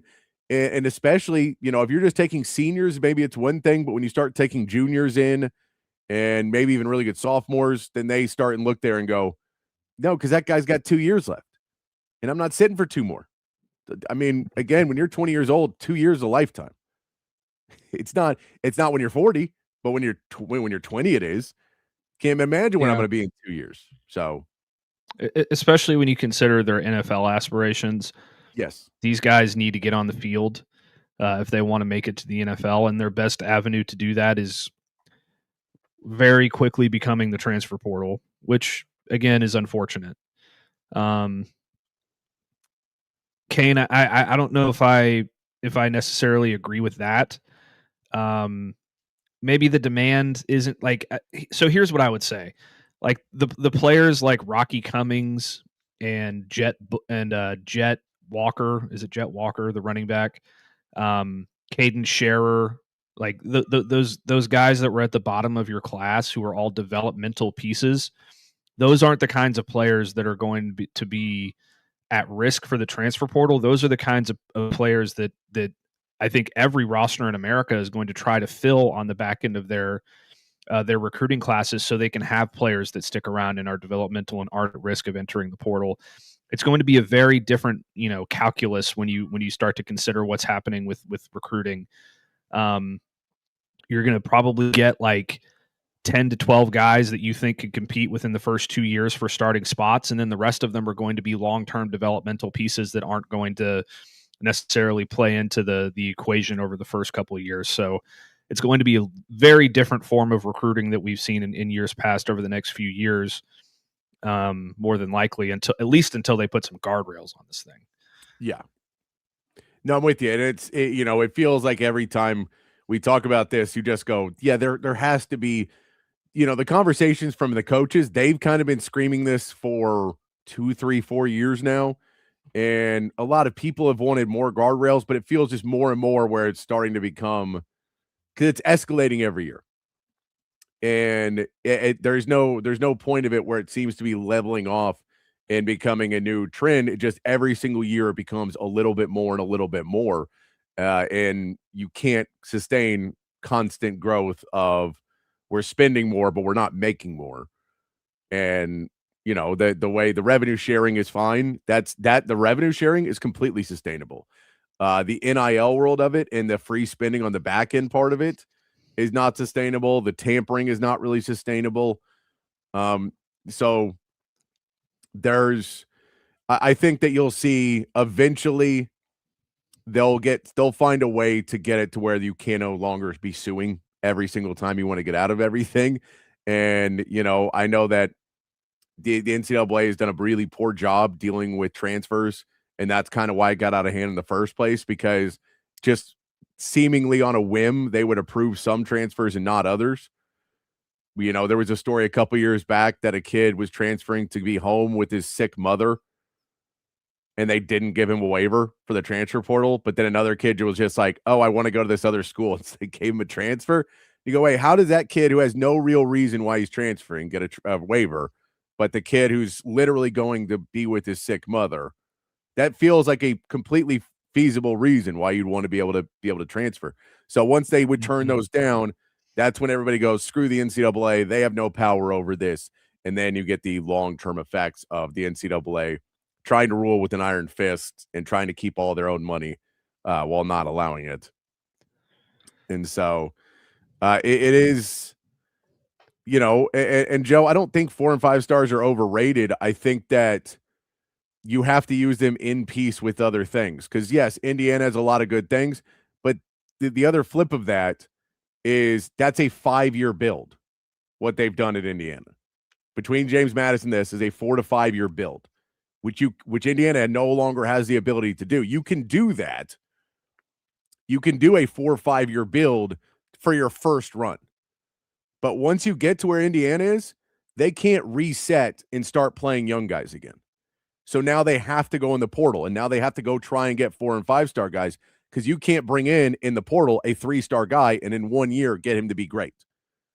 But player development will always be the best way to build a great roster. It always has been. It always will be.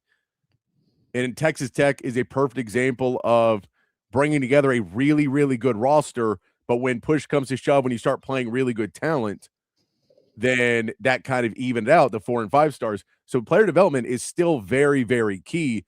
And now it's how can you fix that player development into a much smaller time frame instead of, well, in year 1, he didn't quite get it. Then year 2, he started to get it. And then year 3, it clicked on him and he started to play a little bit more. And then in year 4, he was really his full self. And now he's a year 5 guy and he's playing like a man. And that's what a lot of Indiana has. And you just, once you're good, you can't build that way anymore. Yeah, I mean, that's what I'm saying is it's a completely different calculus that you have to take forward in terms of player development, and it's going to be very frustrating for fans on the outside looking in, because in February, at the beginning of February, you're like, oh, we got the number, we got a top 5 class. These guys are all going to be around for a long time. They're all going to be awesome. We're going to be so good. And then you look up the next season and half of those guys are going to be gone. Yeah. And they're going to be finding new opportunities. So you have to kind of pinpoint the ones that will play early and play a lot. Like this upcoming class that just got to campus, Diabell ain't going anywhere, more than likely. Yeah. Jermaine Bishop is going to play a lot next year. So he will likely be around for a long time. And you can go on down the list, but I mean, I don't remember how many players they signed off the top of my head, but I would imagine that probably half of those guys are going to be gone by the time the transfer portal, is a couple days into it next year, and that's just the new storm that you're having to weather. And yeah, and that's also why, the talks about Curt Cignetti being the next Nick Saban and starting a dynasty at Indiana, I thought was kind of folly, because they're going to be a completely different roster next year. Yeah. Just like everybody else in America. And now it's just about who has the most talent more than anything else. And obviously that's always been a big thing in determining who wins a national championship. But, like Patrick said it very well, long-term builds are now a thing of the past. And this Indiana team is probably the last one that we're going to see for a really long time. Yeah, and I mean, I think we'll still see it sometimes out of teams coming up from nothing and being there. Like Washington a few years back with Kalen DeBoer was a brought up team. Like that was the same thing. And then we saw, they lose Kalen DeBoer, it goes downhill. And I'm with you, Joe. I think Indiana will continue to be good. I don't think they're going to be back in the playoffs with no 4 and 5 star players anymore. I think they will have 4 and 5 star players on that roster going forward because they will have the money. And so that's what I'm saying is I think you'll still have those guys coming in because the way they were able to develop before, and now they're going to have to replace those with guys that have already gotten some development and have a lot more talent to be able to come in. And it's trying to fix that medium of, all right, can we put our guys in, but still get them not to be making mistakes? Because, I mean, we looking forward to that championship game, Matt, and Miami and Indiana. One of the biggest pieces of that game is Indiana doesn't make mistakes and Miami does. And Miami has still gotten there by making mistakes, and Indiana is not even being in competitive games because of how little they're making mistakes. Like they're just continuing to play really, really good football. So when it looks in that game, you're like, okay, is Miami basically going to get themselves knocked out because they can't control themselves? And that's what Indiana's going to have to deal with next year. There will be more mistakes next year. There will be more follies because you just won't have that same driven, we are a team that is built of guys that no one believed in, and now we go up. Because if you try and do that in the portal, that's a risky game, man. If you wanted to go in the portal and try and find a bunch of guys who, are 3 stars, and you want to go pick the right ones in the portal and put them together and get them ready to play in a year, very risky. Mm-hmm. Yeah. It's going to be very risky in every way going forward. And it's a completely different, a completely different map of the way forward going in college football than we've obviously ever seen. I think Texas is playing it really well though right now. They're getting a lot of guys in who can come in and help them immediately. A lot of guys with 1 or 2 years of eligibility remaining, so that some of the younger players behind them can still see a path to playing and being big contributors. I think that some teams were probably a little bit too jumpy when it came to bringing in players. Some of them didn't have a choice because they lost so much. Other ones just, maybe got a little bit antsy, and they were like, we got to fill these needs right now. And then here over the next few days, you're going to see a lot of good players that are still going to enter the portal. And some of these teams that jumped the gun early are going to be like, well, shit. Yeah. And I think there's going to be, again, I think Texas is going to add more and more players over the next month, 2 months, because they just have so many more scholarships that they can fill, and you want to fill out your roster. So, but you can take a lot more time when you're doing that now that you're past the portal, that you can go actually have a conversation and try and bring in players that are your developmental guys that you want to really want to bring in, or maybe older guys who are just really looking for that right opportunity, and you are able to scout them a little bit more and find some guys that you can bring in to make your roster a little bit more complete next year. Have some different options.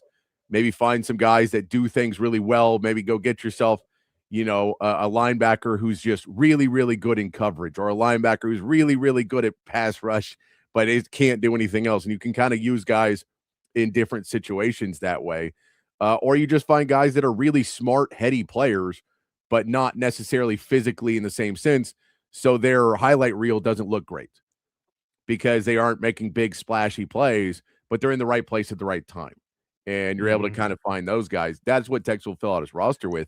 And that is where you get those 3-star guys that are still a big impact on your team, because when we talk about player development still in a short time frame, you're talking about playing with other guys in practice, and you're talking about the scrimmages and those types of things that you have to have guys you're playing against that don't just let you walk all over them, or you're not going to get any better.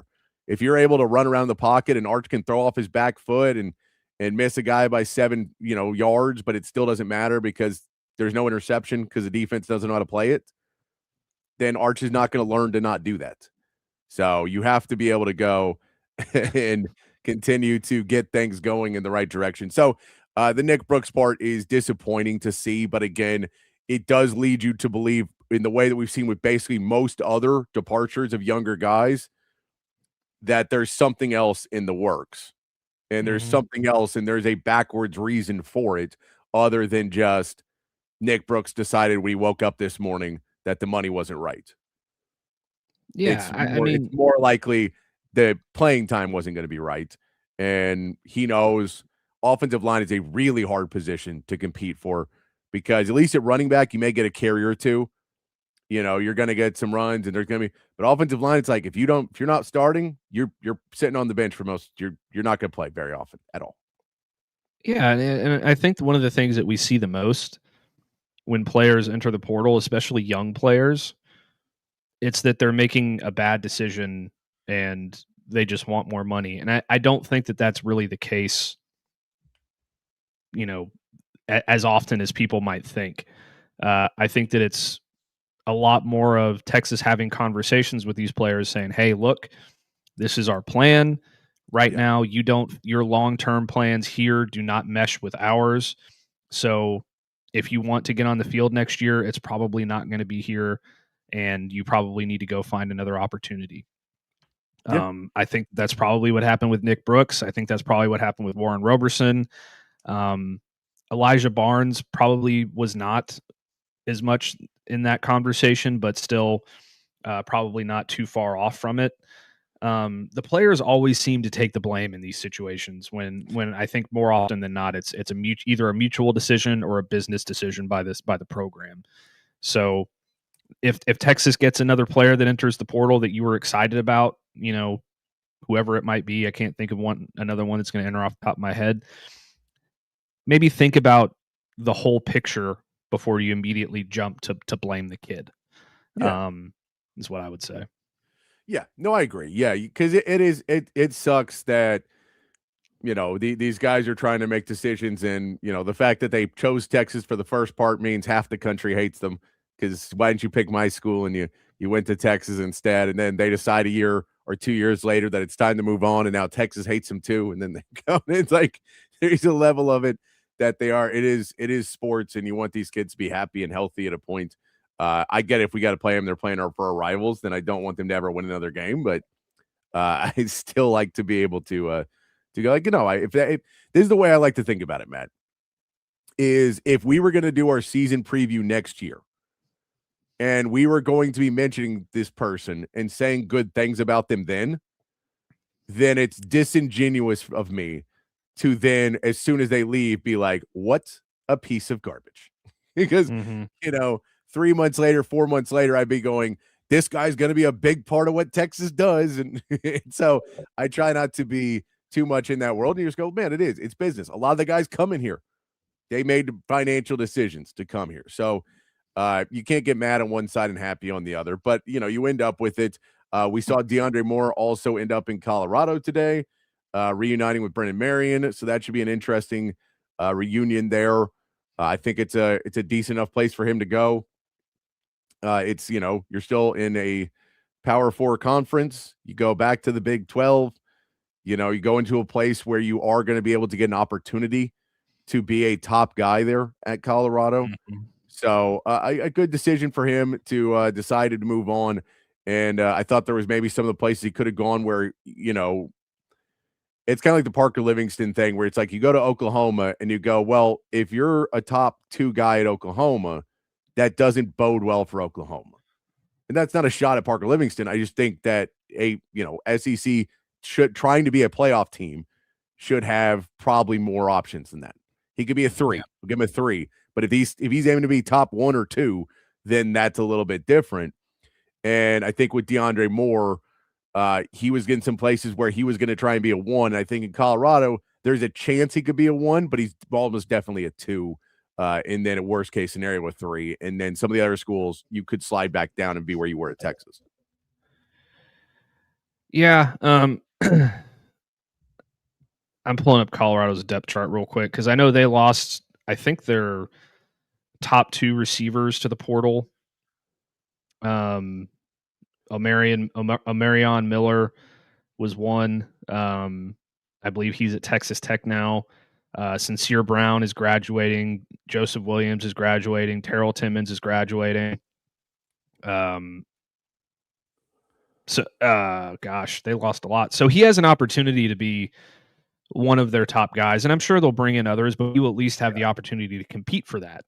Yeah. Whereas, Parker Livingston at Oklahoma, I'm not sure that he has as clear of a path next season to being a top target, but he is getting a nice NIL bump and probably will at least have the opportunity to compete because, I mean, Isaiah Satania, I guess, could come back, or is he going to the NFL? I haven't heard.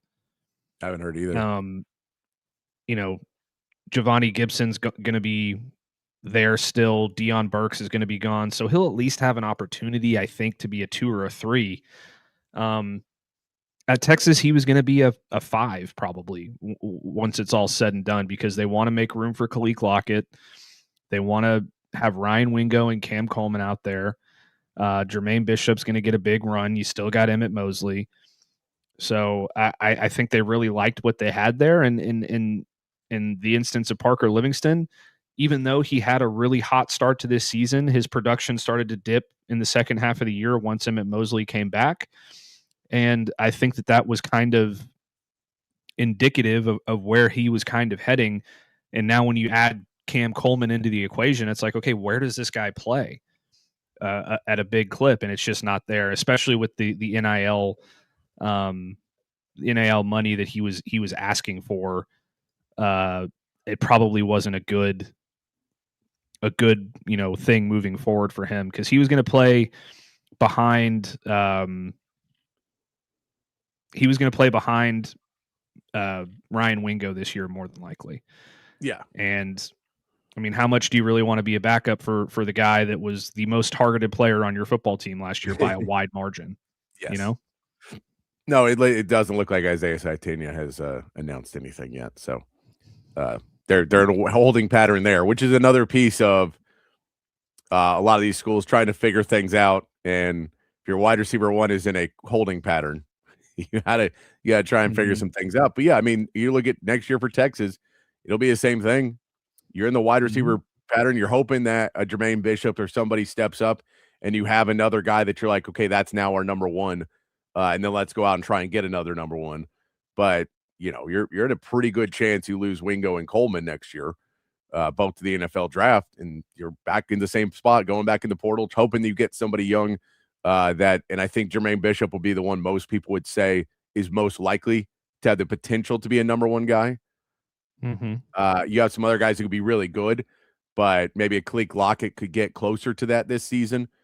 But just on the what, we've heard people talk about what Jermaine Bishop can be and who they compare him to. You feel like that's the guy that probably has the best chance to be this guy's number one next year or 2 years from now. Sorry. Yeah, I mean, he's going to be, I think I said this on the show yesterday, he's going to be kind of the Jalen Waddle type in this offense.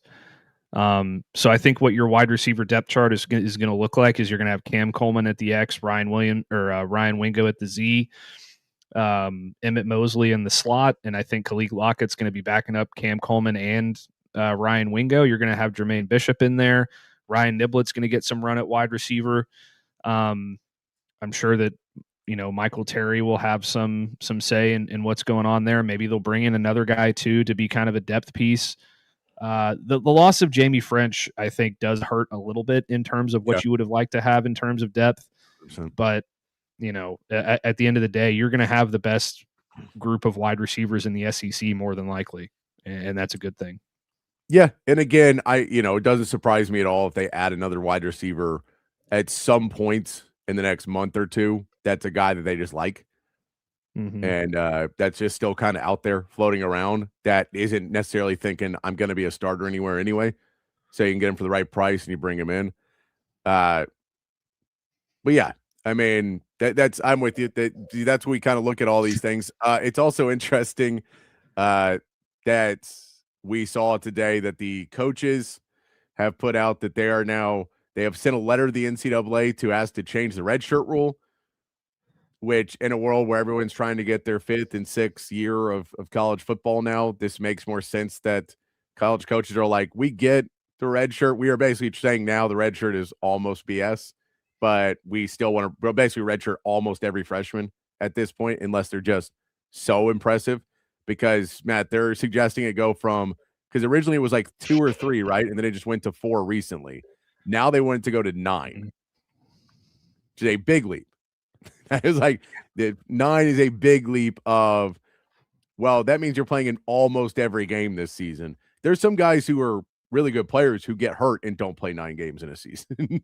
So that redshirt year would come out big for a lot of people if they move it up to 9. My guess, too, is that coaches are saying that knowing that it's not going to be 9 and it's going to be something less than that, but they'll still up it. And maybe it's like 5 or 6 and they'll be happy with that. But they're trying to get it to where we get guys who are leaving and then, no one wants to be redshirted because it means they won't play. And if I can't put them on the field, then they're going to hit the portal. So give me a chance to have somebody and get him some actual playing time to develop him as quickly as I can earlier in the season. And by the end, we'll be playing our main guys, but give me some depth here somewhere. Yeah. I mean, it not only does it help guys get on the field, but it also helps with the development of players, because you saw what, Christian Clark and Khalil Lockett were able to do at the end of the season. Imagine if they had a little bit more run. Specifically, Khalil Lockett had been able to play in more than 5 games this year. Imagine what he could have done. I think 9 is a little lofty, to say the least. That's probably the number that I would like to see for basketball. Like, instead of 1 game, if you get into 1 game, you can't, you lose your red shirt for basketball. But I agree, Randy. I think 6 games is probably the magic number, half the season. I think that would be perfect. I think that's probably why they voted for 9, so they could take a big hit to that number and get it down to 6 and still be like, okay, that's good. Like, it's like those negotiations you see on a TV show where it's like, I want 500,000. The guy's like, well, I'll give you 200,000. And he's like, 350 it is. And they're like, all right. And he's like, I probably would have taken 250. Yeah, exactly. You know what I mean? So it'll get down to a more fair number for the players. And I think that's what it should be, man. Like, 4 games is not enough, because you're basically playing in your non-con games, and then you don't get to get experience in on the field in the SEC ever. And Texas probably could have used a couple of these younger guys playing earlier in SEC schedule when they had some injuries, like with Michael Taff and all that stuff. Probably would have helped a little bit. Yeah, exactly. And I mean, I think that too, you throw in the fact that they want to have depth, and you go, well, guys get hurt, and now we don't really have depth. So we've got our really young guys that we'd prefer to redshirt, but we may have to use them a little bit for, to get through a couple games here and there and get them as depth pieces, maybe on the offensive line or the defensive line, or, in the secondary. We just have to stick a guy out there for 2 games. And we've already played him in our non-cons. We already played him at the beginning. So now they're out of games that they can play, and we're going to burn their red shirt to play him for 2 more, even though we don't really need them. So if we could get more games to have that leniency in it, I think they'd like to do that. But it's an interesting proposal. I think 6 is the magic number. We'll see, but who knows? The NCAA is crazy. They could lower it down to 1. You take away red shirts altogether. They could say, fine, everyone red shirts now. You can't play in 13 games. That's it. 13. So unless you make the playoffs, you're a red shirt. But not 9 just seemed like a really big number to be like, that means you literally like send them like 2 games. That is not, that seems less too many, but everyone wants that 5th, 6th year now. So it makes more sense. It's when everybody just talks, they go, oh man, 5th year seniors, that's the way to do it. And then every kid doesn't want to sit. So you're trying to figure out that middle ground. Yeah. They got to change the basketball rule, man, don't they? For red shirts? Yeah, 1 game. Like, if you play in 1 game, you can't redshirt. That's ridiculous. 30 something game season. I mean, come on. No, yeah, I can't stand that. You should definitely be able to play them more. And again, because everybody wants 5th year seniors in college for the guys who aren't going to go pro. You want to find somebody in there who can play another year. So 100%. Yeah, because you'll see for Texas, they would have guys that I think would have played some, especially in some of these blowouts, and you would have got them playing time, and they're like not even really suited out. They're just in the back because they can't play. You go, come on, man, give them a little bit more time. Get them some stuff in there, and that's we'd like to see that a little bit more. But Matt, before we talk about some quarterbacks, I want to get into some quarterbacks today if we have time. But there are some names that got into the transfer portal for the offensive line after losing Nick Brooks that are more interesting. There's still names going back in, but you have not, if you're Texas, missed out on some of the top names. You did miss out on the top names that were in the portal already, but there are new names coming in, Matt. What have you been hearing about the offensive line and the plan for Texas right now? They're losing yet another offensive lineman. Well, I can't sit here and tell you that I know every player that's going to be coming in to the portal on the offensive line. There was a guy at Ole Miss that came in that I was thinking would be a pretty good fit for Texas, and Delano Townsend. I talked about him yesterday, I believe. He ended up going back to Ole Miss, so that's one that you scratch off the board. Joe Bruner's still out there. The Wisconsin guy, it kind of seems like Texas is not the destination for him when it's all said and done, but we'll see what ends up happening there. But the big one, the white whale, I think I saw Orange Bloods called him Moby Dick or something like that. Jordan Seaton, the Colorado all everything left tackle. He had a 83.9 or 83.6 PFF grade in pass blocking this past season. That is unbelievable, especially for a true sophomore. He enters the portal last night, sends a shockwave into the portal. He immediately becomes the top player available in the whole thing. And reports suggest that Texas and Oregon are the two schools to watch. Texas, I believe, is going to be very, very heavily in this conversation. I believe they desire him greatly. I don't know if that means that they're going to, go after him the same way that they went after Cam Coleman. But given the need and the talent, I believe it would not be too far out of the discussion to suggest that they would do that.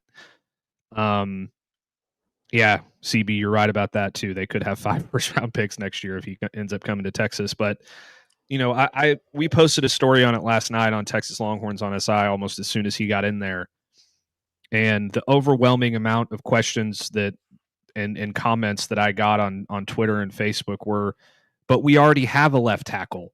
Yeah, Trevor Goosby's on this team. Is Seaton going to play right tackle? And it's like, well, I mean, possibly, or Goosby could play right tackle, but here's the real answer. It doesn't matter. You get him in and then you figure it out later. I think this is kind of what gets a little bit lost in the sauce when it comes to offensive line. Yeah, I mean, position kind of matters to a degree, but if you're going to have a successful offensive line, it's the best 5 that go out there, and that's it. That could be a bunch of different combinations of what could happen. You could see Goosby play left, Seaton play right, Baker move inside to guard, and then you add another guard in the portal. You could see that the 2 tackles on the other side, and so what's going to happen is if they bring him in, Baker's probably going to move inside to guard, and those 2 guys are going to play tackle, and it doesn't matter which side of the tackle they play, because both of them could play both. Both of them would be elite at both. And it wouldn't hurt their draft stock, in my opinion, whatsoever, because all that does is prove to the NFL that they can play on either side. So if a team needs a left tackle, or if a team needs a right tackle and the best player available is a left tackle, they would have no issue, picking that guy and playing him at right tackle at first, and then eventually moving him to left tackle. The Cowboys are a really good example of this. Back in the days when they had one of the best offensive lines in the game, it was always the best 5. It wasn't like, you had Tyron Smith on the left side and he was your lockdown, all everything tackle, but everything else was, these are the best 5 guys we have. We're going to put them out there. And they drafted Tyler Smith, who was a tackle his entire college career. Mm-hmm. And they were like, well, we already have a good tackle in Tyron Smith right now. We're going to move him into guard. And then what happens? He becomes one of the best guards in the NFL. They did the same thing with Zach Martin. Mm-hmm. And I think that that's something you need to heavily consider when you talk about Jordan Seaton. Is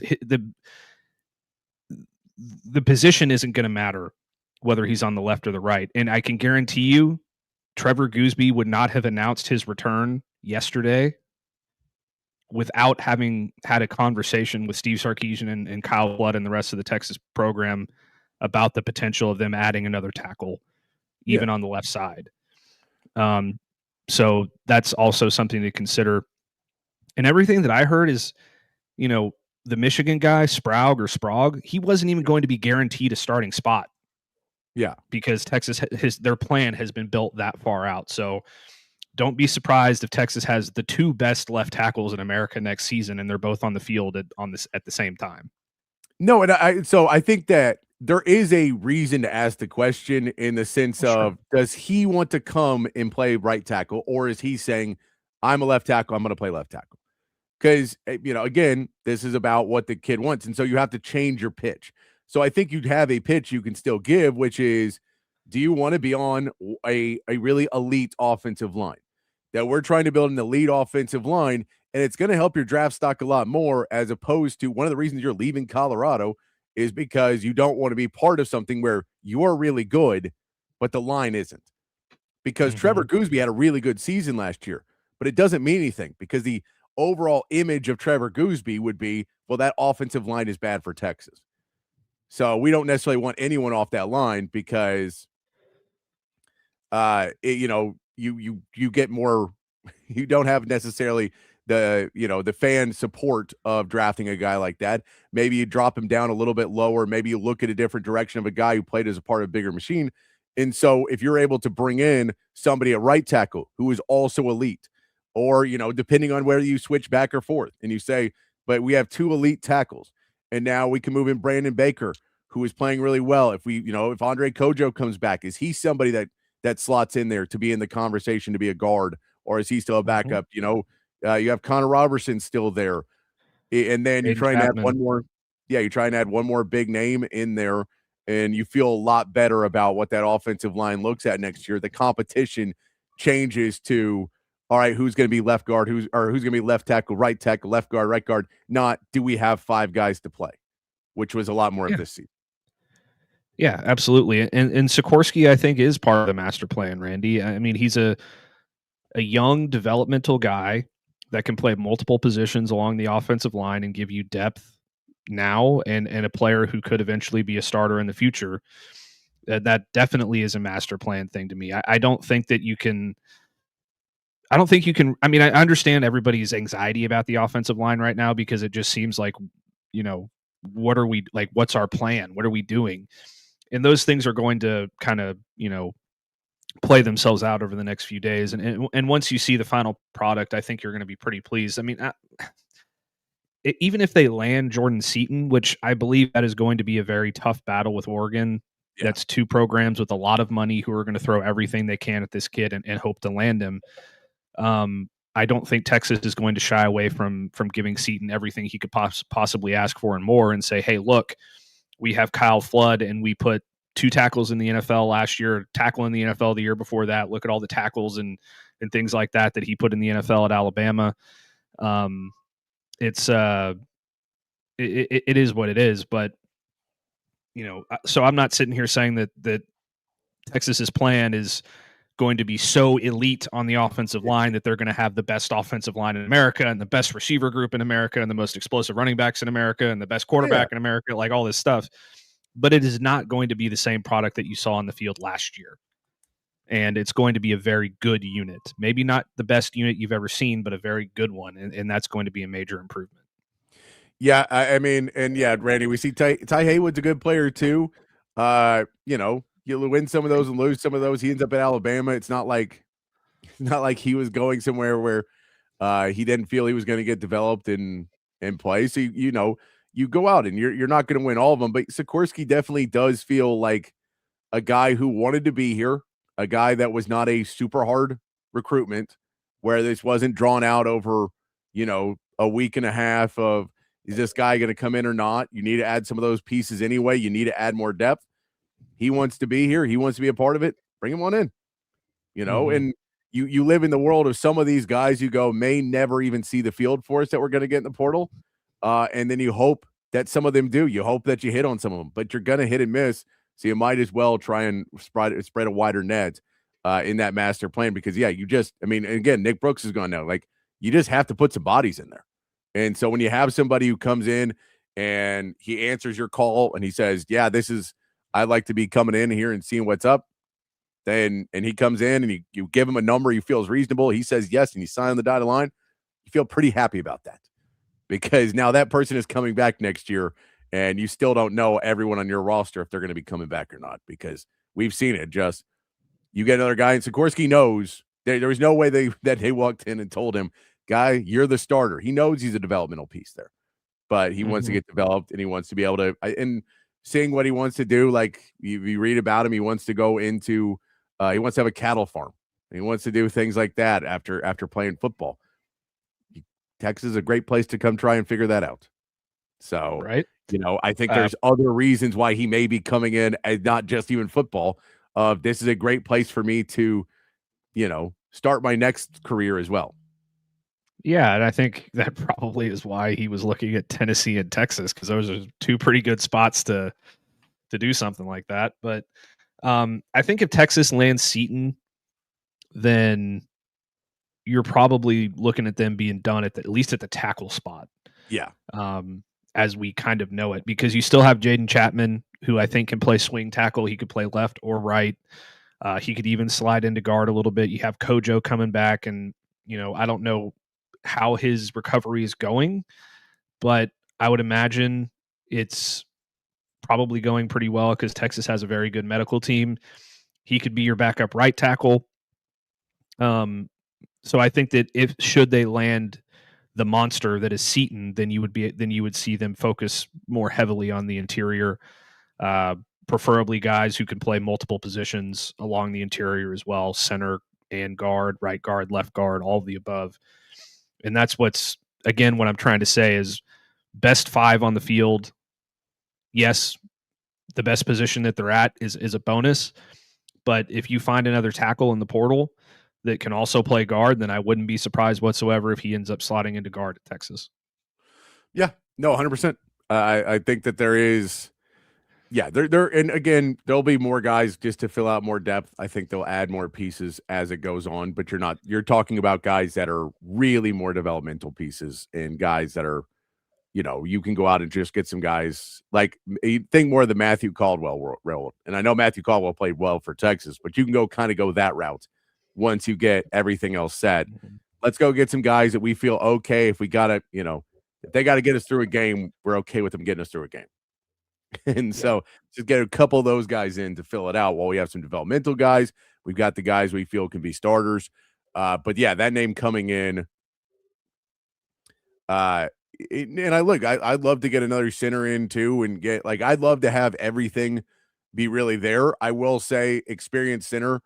Connor Robertson is much more experienced than he was a year ago because of what he did this season. And so he does have some. I'd love to go get a top guy, but I think that you're more likely at this point, unless, another name does pop in the portal, to get somebody who's going to be a good competition for Robertson, not necessarily clearly the starter ahead of him. Yeah, I mean, it depends who enters, obviously. Yeah.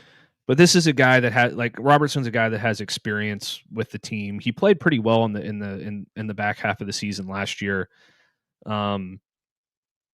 He's a really good character guy, the perfect teammate that you could have. He's super smart, and sometimes having a super smart center who knows your offense and can point out the protections and do all the things is extremely important in and of itself. And maybe bringing in another center, and I still think they will bring in another center, but bringing in another center to start, he would have to be an elite level guy, in my opinion, to start over Connor Robertson, because he doesn't know the offense as well as Connor Robertson does, at least in the start. Maybe midway through the season, you make a switch if things aren't going well, but it would be hard for me to believe that they don't at least bring in somebody to compete. Yeah, no, I'm with you. I think because again, that's another piece of building the team that you want to build is you still have to have competition in that room. And I know it's a lot harder when you don't have those sophomores and maybe some juniors that you would have loved to have back this year that hit the portal. Those guys a lot of times are the ones that you want to make your number ones practice that much harder because of the pressure behind them. You're not going to have that as much now at most schools because of the transfer portal and the depth problems and the amount of young people going in. But you're going to be able to go out and get some of those guys that are, again, when you say, and I think Matthew Caldwell is a great example of a guy who came in and was a backup because he was competition for Trey Owens and he was competition for KJ Lacey, and he won. And maybe didn't get them. I know KJ Lacey was younger and he probably, another year maybe would have been the starter. But that's it. You just got to try and push these guys. And you have to try and push him to be the best, or else you get complacent. Michael Taft, one of the best things about him was he was continually pushing on other guys to get better, and then he just passed everybody. But he made a lot of other players good because they didn't want him to take their job. And that's kind of, you want to have those guys on your team for sure. And that's, we see a lot less of that now because of guys hitting the portal, but it's still a really big component for building a team with the grit to go in and win a national championship. Yeah. Joseph, I don't think that they're in a rush. I think that they know what is coming, and I think that they know, what they have and what their plan is, and it's and this is something that we've kind of said over the last couple of days. It's not you have to have all of your players signed by Friday. It's you have to be in the portal by Friday or by the end of Friday in order to find an opportunity somewhere. So they will continue to build this roster as we go forward past the end of the transfer portal date. Not only that, but the players that are playing in the national championship get an extra 5 days to decide whether or not they want to enter the portal after the title game. So there will be players that enter from that. Undoubtedly, there's no way that Indiana is going to have 0 portal entries and Miami is going to have 0 portal entries. So, and let's also not forget either, I think that Texas feels really good about the Coleman twins and about Jackson Christian as well. That doesn't mean necessarily that they're going to play big time snaps next year, but in a pinch, I think that they feel pretty good about that. But I wouldn't worry about them being in a rush or anything like that. No, and I agree, Randy. Seton also could take a week and a half to figure out what he's going to go. He's in now, but that does not mean he has to sign by Friday. So he could take both visits, sit down, see what their offer. He's going to get, even if he's on with a no contact, I don't know if he's in with the no contact tag or not. I would assume he is. He's not technically in yet. Okay. He announced, or he's planning to enter. I think there's like a 2-day period where you enter and then enter and then in process, and then you actually populate in the portal. So I don't know if it's going to be a new do not contact tag either. I don't know that it mattures necessarily. I think it does in the sense of he knows the schools he's going to talk to. But if you're allowed to get contacted, he's going to get 650 phone calls. You just get, because everyone's going to take a shot and go, we'll find a way to get you, $2 million. And he's going to go, we'll get more than that. They go, we'll find a way to get you $2.2 million. And you're like, I'm not coming to Appalachian State, man. It's not happening. Yeah. And I think that my favorite thing, by the way, that has happened with all of this since we put out that story last night is all of the Texas Tech and Oklahoma people, and especially Texas Tech, I think has been funny because it's like, good Lord, what is their budget and all this stuff. I'm like, who are you to talk?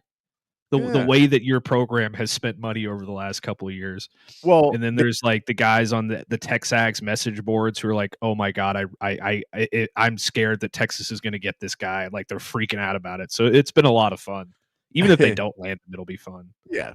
No, I always do. There is the belief though that Texas, because whether good information or not, people reported that it was a $40 million roster a year ago, and everything else, when you're like, it wasn't a $40 million roster, was that world of it, which I believe a bit more is, well, if you take everybody's NIL evaluations, which are not what they're making, but what we believe they could make, and you put all of those together, they're a $40 million roster. And you go, well, that's not really what you mean by a $40 million roster, though. Because if Arch Manning is getting a Red Bull ad and, Parker, what the glasses and the outfits and all the stuff he's selling and Ubers or whatever else he's selling, that's not really part of your budget. That's not Texas having a $40 million. If he makes $20 million just doing those, that doesn't add $20 million to the Texas budget, but people will say it does. And that's kind of the misnomer sometimes you'll get is, well, the roster is that much because Arch is worth $10 million. Mhm. And you go, well, that's fine, but they're not paying him $10 million, which means that doesn't count as our budget. It just means that he is getting it elsewhere. Because if you say that, then the Duke team with Cooper Flagg was like a $40-50 million roster. You're like, I don't think it was, because Duke was not paying that much money to have all those guys, but Cooper Flagg made a ton of money in his freshman year at Duke, because Nike wanted to sign him, and Under Armour and everybody else, New Balance, all those guys wanted to sign him. And so he just made a ton of money from regular endorsements, what NIL was always supposed to kind of be. But yet somehow, it all gets conflated together somehow. And then Texas has a $75 million roster. Clearly. Clearly. All right, Matt, let's take our first break here. We come back. We got to get into our overreactions Tuesday. If you guys got any overreactions, throw those in. I'm sure we've had plenty of overreactions. We'll do some overreactions from college football, from the NFL. We'll talk about that big Texans-Steelers game last night. Mike Tomlin stepping aside, leaving the 9th vacant coaching job, what the Steelers could do there, where we think some of these coaches could end up. A lot more to get into as we continue on here on Open Gym here on Texas Sports Unfiltered. Hi, this is Tom McKay, owner of Audiovisual Consultations, and all of us at Audiovisual would like to wish you and your family a happy holiday season. This time of year can get a little hectic, so we want to remind you to relax, enjoy the season with your family and friends, and give us a call at 512-255-8678 for all of your home entertainment needs. This is my favorite time of the year. I love the holidays, the music, the decorations, the presents, the whole darn thing. So this year I'm asking all you listeners to help make this a special holiday for everyone. Smiles are contagious and free, so let's give them away like the government gives away your money. Let's high-five strangers on the street, hold the door for people behind us, tip your servers more than they've ever been tipped before, give to a charity, or hell, give to a bunch of charities. If someone does a good job, tell them they did a good job. Pat someone on the butt, sing in public places just because it feels good. And as always, hug your kids until they beg you to stop, watch some games with your friends, and make love to your wife or your husband. I know there's some women listening too. You can still give us a call at 512-255-8678 if you'd like to get some cool electronics, but more importantly, have a great holiday season and a fucking awesome next year. You see covert everywhere. It's that personal level of just feeling like it's a personal family interaction. The customer service, it's impeccable. It's unlike anything I've ever experienced buying a car. Over the 30 years that I've been buying cars from them, I feel like I know them and they know me. Covert's done an amazing job of making me feel valued. If you purchase a vehicle and you want to feel like you're part of a family, join the Covert family. Come and experience it for yourself. Covert, born and raised in Austin. BK here for OLIPOP. Man, this stuff is the game changer of all game changers. Their slogan is a new kind of soda, and that's exactly what it is. You get that same great soda taste, but OLIPOP is actually good for you. Inside of every can, a blend of 7 unique botanicals, plant fibers, and prebiotics. You're getting 9 grams of fiber in every can, only 2 to 5 grams of sugar, and man, the flavor is absolutely there. Classic soda flavors like cola, root beer, lemon lime, and Dr. Goodwin. That's their version of a Dr. Pepper, and some other great flavors as well. The grape, the cream soda, the cherry cola. It's all fantastic. I'm telling y'all, OLIPOP tastes just like the soda you grew up sipping, but with the added benefits of microbiome and digestive health support as well. Pick up OLIPOP at H-E-B, Target, Walmart, Whole Foods, and Costco all throughout the Austin area and the state of Texas. And head over to drinkolipop.com. Use the promo code TEXAS20 for a discount on your first purchase. It's OLIPOP, a new kind of soda. Welcome back into Open Gym here on Texas Sports Unfiltered. Myself, Patrick Davis, alongside Matt Galatzan of Texas Longhorns on SI. And, of course, you, the third member of Open Gym. Text lines open, 512-222-9328. And, of course, over there in the chat, Facebook, Twitch, X, and on YouTube. Love to hear your conversation. Getting into some overreactions here on an Overreactions Tuesday, as we do every week. I'll talk some more about my Texans getting a huge win last night and that defense looking legit and just chaos afterwards. It may have been the last game that Mike Tomlin coaches. It may have been the last game Aaron Rodgers plays in. Kalen Bullock celebrating with his last pick 6 of Aaron Rodgers' career, possibly in the game last night for the Texans. So we'll get into that one as well. A lot more to get into. And of course, whatever you guys want to talk about, always as we continue on here in on Open Gym. And yes, CB, That is crazy. The parallels of Texas baseball and the Steelers, that you don't really have many head coaches. It's a weird thing, and it's going to be a weird world for the Steelers trying to find a new coach in this era. It was weird enough to try and get a coach when you hired Mike Tomlin and have him last as long. But it's going to be a long road back for Mike Tomlin to get back into a world where he doesn't have a season under 500. That's because you don't normally get jobs for teams that are already decent enough. So it's hard to do that in the first year. Now, I know Mike Vrabel just did it. Still had no problem doing it with the Patriots in year one. So it's possible to happen. But, Matt, let's get into some overreactions here on Open Gym. Every Tuesday we go through, and I pull up some overreactions that I've read, seen, or have just made up myself to give to Matt to say, to see if we believe these are overreactions or if they are based in reality, and discuss the overreactions here. If you've got any of your overreactions, you want to know if they're overreactions or not, throw those in the chat or throw those on the text line for us. We'll try and get to them all. This one we talked about a little bit yesterday, I believe, and I've seen it written more, Matt. Indiana is the best team in the college football playoff era.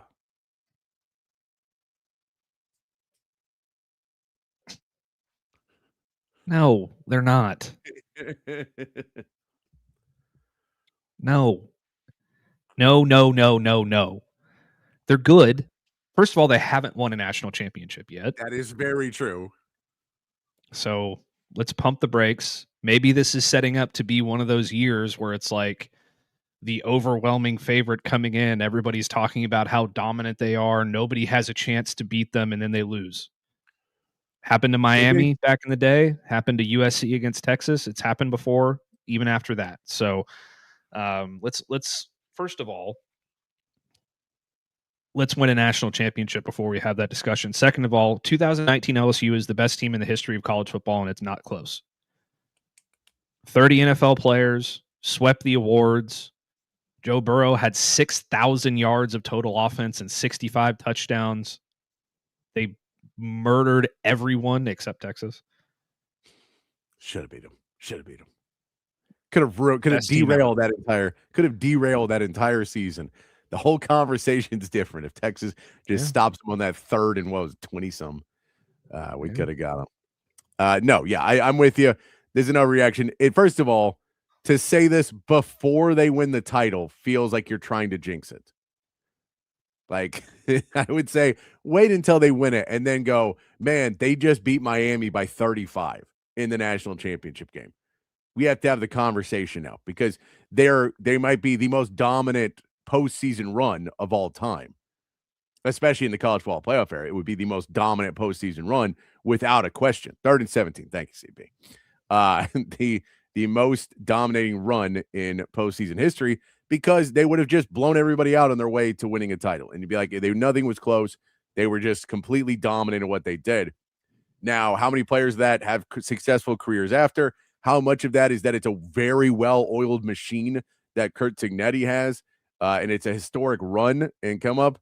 But yeah, it's going to be hard to say just on the variables of everything else that this is one of those seasons. And I mean, they had their game that was Penn State that they needed to have it in. For Francisco Mendoza wins the Heisman, but it wasn't a Heisman win where you said, oh, we didn't know who was going to win the Heisman. It wasn't a year where you just sit and go, well, these guys are all amazing. You went, they're all good players, but maybe not. Francisco Mendoza hasn't had to do a lot every time because they've just been so good.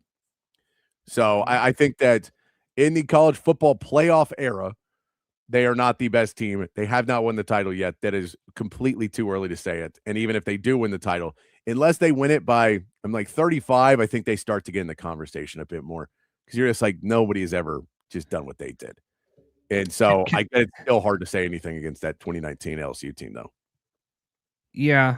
Can I? Somebody outside my apartment's fucking yelling. Like bad yelling. Can I play a video? Yeah.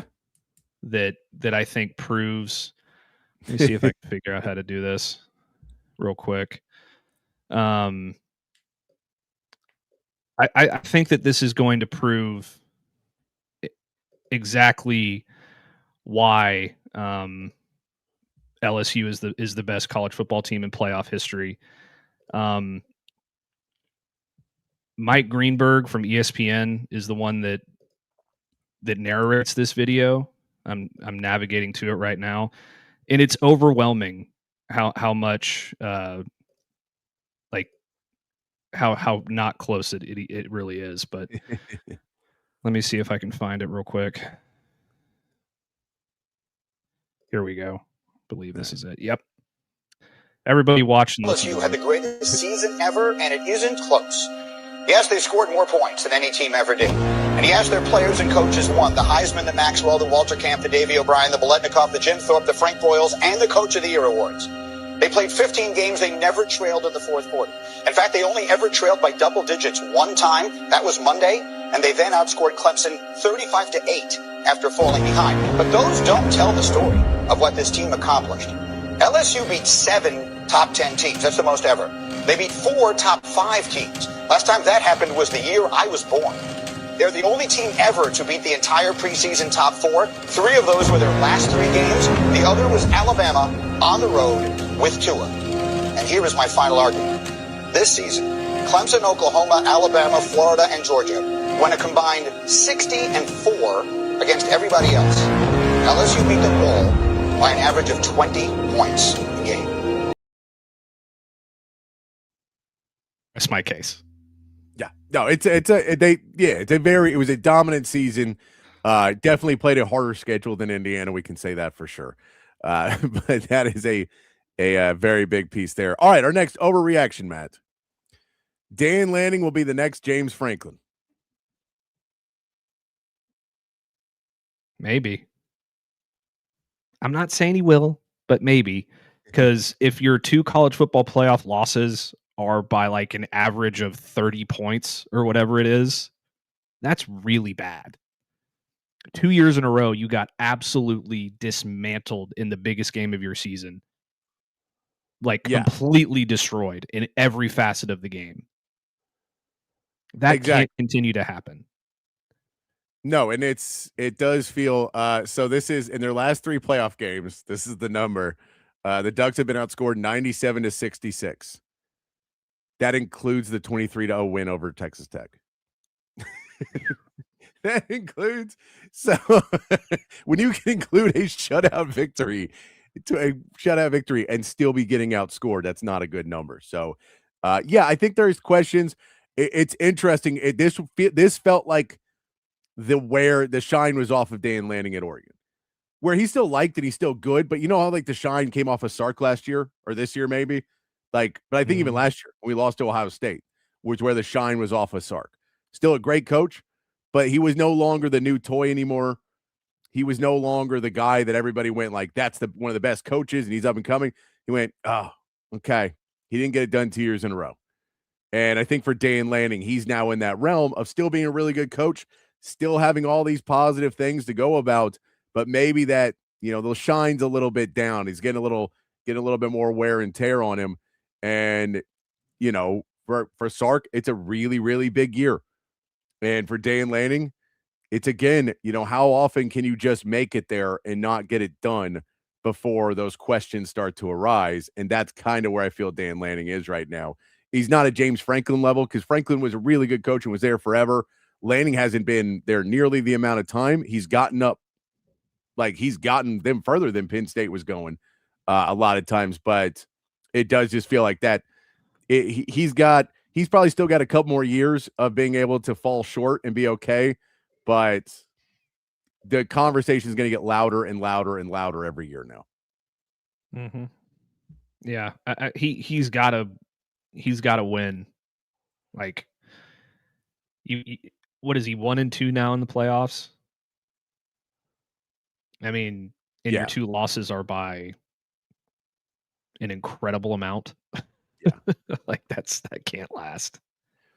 Oh, and CB, there's a great video of Michael Irvin talking about why he started calling them the U, why they started doing it was because He says, I didn't want anybody mentioning the cane, hurricane or cocaine. I didn't want to mention it. So we did the U. Okay. Okay, Urban. Hey, props to him. He's like, what is he now? 50 something years old. Yeah. And he's still got like an 8-pack. Like that dude's still in incredible shape. Yeah. And he is insane on the sideline at these Miami games. He's going to be insane at the national championship game. You know that as well. Absolute clown, but in very good shape. Yeah, and Randy, I don't know if they definitely missed their first window. I think you can open that window right back up. I think Texas is in that same boat that we missed our window, and then now we're in a different window than we were the first time. So it's a different one now. So they can get back to it and figure it out. I don't know if Dylan Raiola is the guy to do it for you. But we'll see what they're going to be able to do to him. And Dante Moore now is the question is he coming back, or is he going to hit the portal, or is he going to do something? Because he went from, second overall pick with no real question to probably still the second overall pick, but a lot more questions. Yeah, he needs to come back for sure. Yeah. I mean, I think he could, but if he comes back, what do you do? Because you just got Raiola. So is he come back to Oregon? Yeah, Raiola signed there with apparently the reports are that he's fully prepared to back up Dante Moore next year if he comes back. We'll see if that actually ends up being true, but that's apparently what he said. He's cool because he wants to wait another year so he can go over to Texas Tech. Well, he wants the Chiefs to be so bad that they have the number 1 pick so he can back up Patrick Mahomes. I got you. Oh, he doesn't want to back him up. He doesn't have anything in common with Patrick Mahomes. They're just two guys. Just happens to be they. How about we look down here? All right. Saw this one today, Matt. See what you think about this one. Ole Miss is bigger than Lane Kiffin. The return of Lacey, the fact that Trinidad Chambliss is signed to come back. I believe they are saying now they're going to go ahead with the lawsuit, which means all they need is a judge to give him an injunction. He's playing next season. They don't need the NCAA to change anything. They just need a judge. Tonight, they don't even have to win the case. They just have to put an injunction that the NCAA can't stop him from playing next season. And they're doing it in Mississippi to try and get another year out of it. But if that happens, then Chambliss comes back. And you start saying, I mean, what teams had their starting running backs and quarterbacks come back after a coach leaves? And how often do you see that it doesn't feel like people were evacuating ship as quickly as they would have been for a lot of other coaches? Now, it is still the transfer portal there. You still got to reload. You still got to do all those things. I've been trying to do that in the portal as well. But, Matt, do you believe that is an overreaction, or is it true Ole Miss is bigger than Lane Kiffin? Ole Miss is absolutely bigger than Lane Kiffin. And I think that they proved that in the college football playoff and by the way they've been navigating the transfer portal thus far. I mean, they brought in a lot of elite talent already. They have their quarterback of the future now in Deuce Knight, whether or not Trinidad Chambliss ends up playing next year. They signed some really good players in the trenches. They got a couple of really good players in the secondary. They're going to get more too. Pete Golden ain't effing around in the transfer portal. He has done a killer job so far. And I think all this Lane Kiffin thing has done. And first of all, let's not sugarcoat it. They have lost a very good young wide receiver in the portal, but for the most part, they've really minimized their losses. And I think that all Lane Kiffin leaving has really done is galvanize that program into being closer, and the culture is way better, and everybody loves Dan Lanning, and that's why they're going to continue to be really good. And if Chambliss does come back, I think that your preseason top 5 is something like Texas and Ole Miss number 1 and number 2. And that is my dream. We could see it. Look, Indiana's going to be up there again. Ohio State will be up there again. The Big Ten will have some teams up there again. So it's going to be good. And Randy, Pavi is already trying to get another year. The problem with him getting another year is, again, the same thing we said with Chambliss. He didn't win any court cases to get another year. His court case is still ongoing, that he was suing the NCAA to allow him to be able to play one more year, and he got an injunction to allow it. But now you'd basically have to try to either extend that one for another year, that lawsuit, and basically try and play it out, which is really risky because it could come back and bite you at some point in there. Or on the flip of that, then he has to have a new lawsuit to get another injunction, and it just seems less likely for that to be able to get pulled off. But he's gonna try and do it because why wouldn't he? He's gonna make a hell of a lot more money and be a lot more famous in Nashville than if he tries to go pro. Is that his 7th? Would that be his 7th season if he pulls that off? I'm okay with 6, especially if you have a medical redshirt reason. But at 7, it's like, all right, man, just get a job. Like, it's weird at that point. It's already kind of weird at 6, but at 7, it's like, come on, man. It's weird now for Pavia because he doesn't. His only excuse was I went to junior college and that doesn't count. Yeah, and that's basically his thing. Is like, that doesn't count. We're like, yes, it does. So, and CB, I think they can, especially if Texas, gets Jordan Seaton and a couple more pieces on this offensive line. I think absolutely you'll put Texas again number 1 because they're going to have the most star power of any team in the country. And don't forget, FanDuel's already got number 1 odds to win the Heisman Trophy. Arch Manning. So we've already got that again. We don't even have the new roster fully done yet. No, Joe, and we talked about this the other day. I don't like the 6-year players. I don't really want them to be there unless they have a really genuine thing. I'm not buying the Trinidad Chambliss one, so I'm not rooting for him to come back. But it is what it is at this point. And so if he's able to get the injunction, I get there. I get why Matt wants him to get back. Look, if Archer's coming back for his 6th year, I'd be all about it too. But for the game, I'm not a big fan of it. All right, next overreaction here, Matt. Texas will focus more on the portal going forward than recruiting high school. Heard this one a lot. I mean, sort of, yeah. I think you kind of have to a certain degree, but again, I think it's just a change in the way that you do it more so than how much you focus on it, because you still have to get young players into your program regardless. You still want to go get elite level players out of high school that you will hope will stick around for a long time. I just don't think I don't think the days of signing 14 5-star players or some crazy number are going to exist anymore.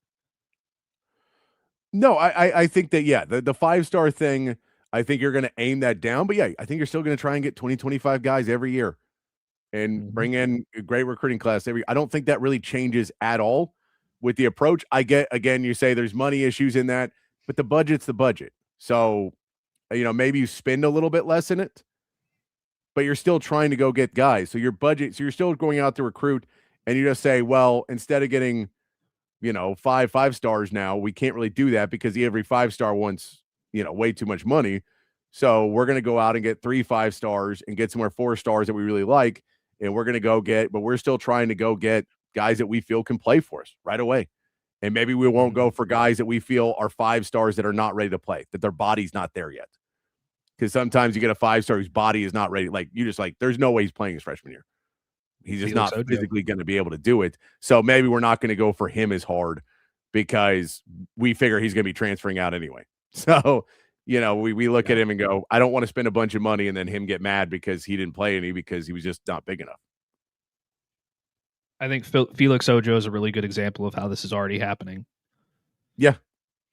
Because if you watch him go up against other elite players in camps, he's getting absolutely dominated because he's not ready to play at an elite level. And Texas A&M is going to go in there and pay him $3.2 million or whatever the final number is going to end up being. You mean Tech, right? And Texas Tech. Yeah. And he's going to go in there and he's going to, compete, but he's not going to be ready to play as a freshman. And then he'll get pissed off that he's not on the field as a freshman, and then he's going to transfer out. Well, he's going to get pissed off when they turn his money down the next year, with everybody. Yeah. They go, all right, well, you're not playing and you're not what we signed, so we want to pay you less money. And he'll go, no, I'm going to go somewhere else and get money. So we've had it happen to us. So this is not again, taking a shot at Tech at that. That's everybody. All right, one more for you here from college football before we go to the NFL.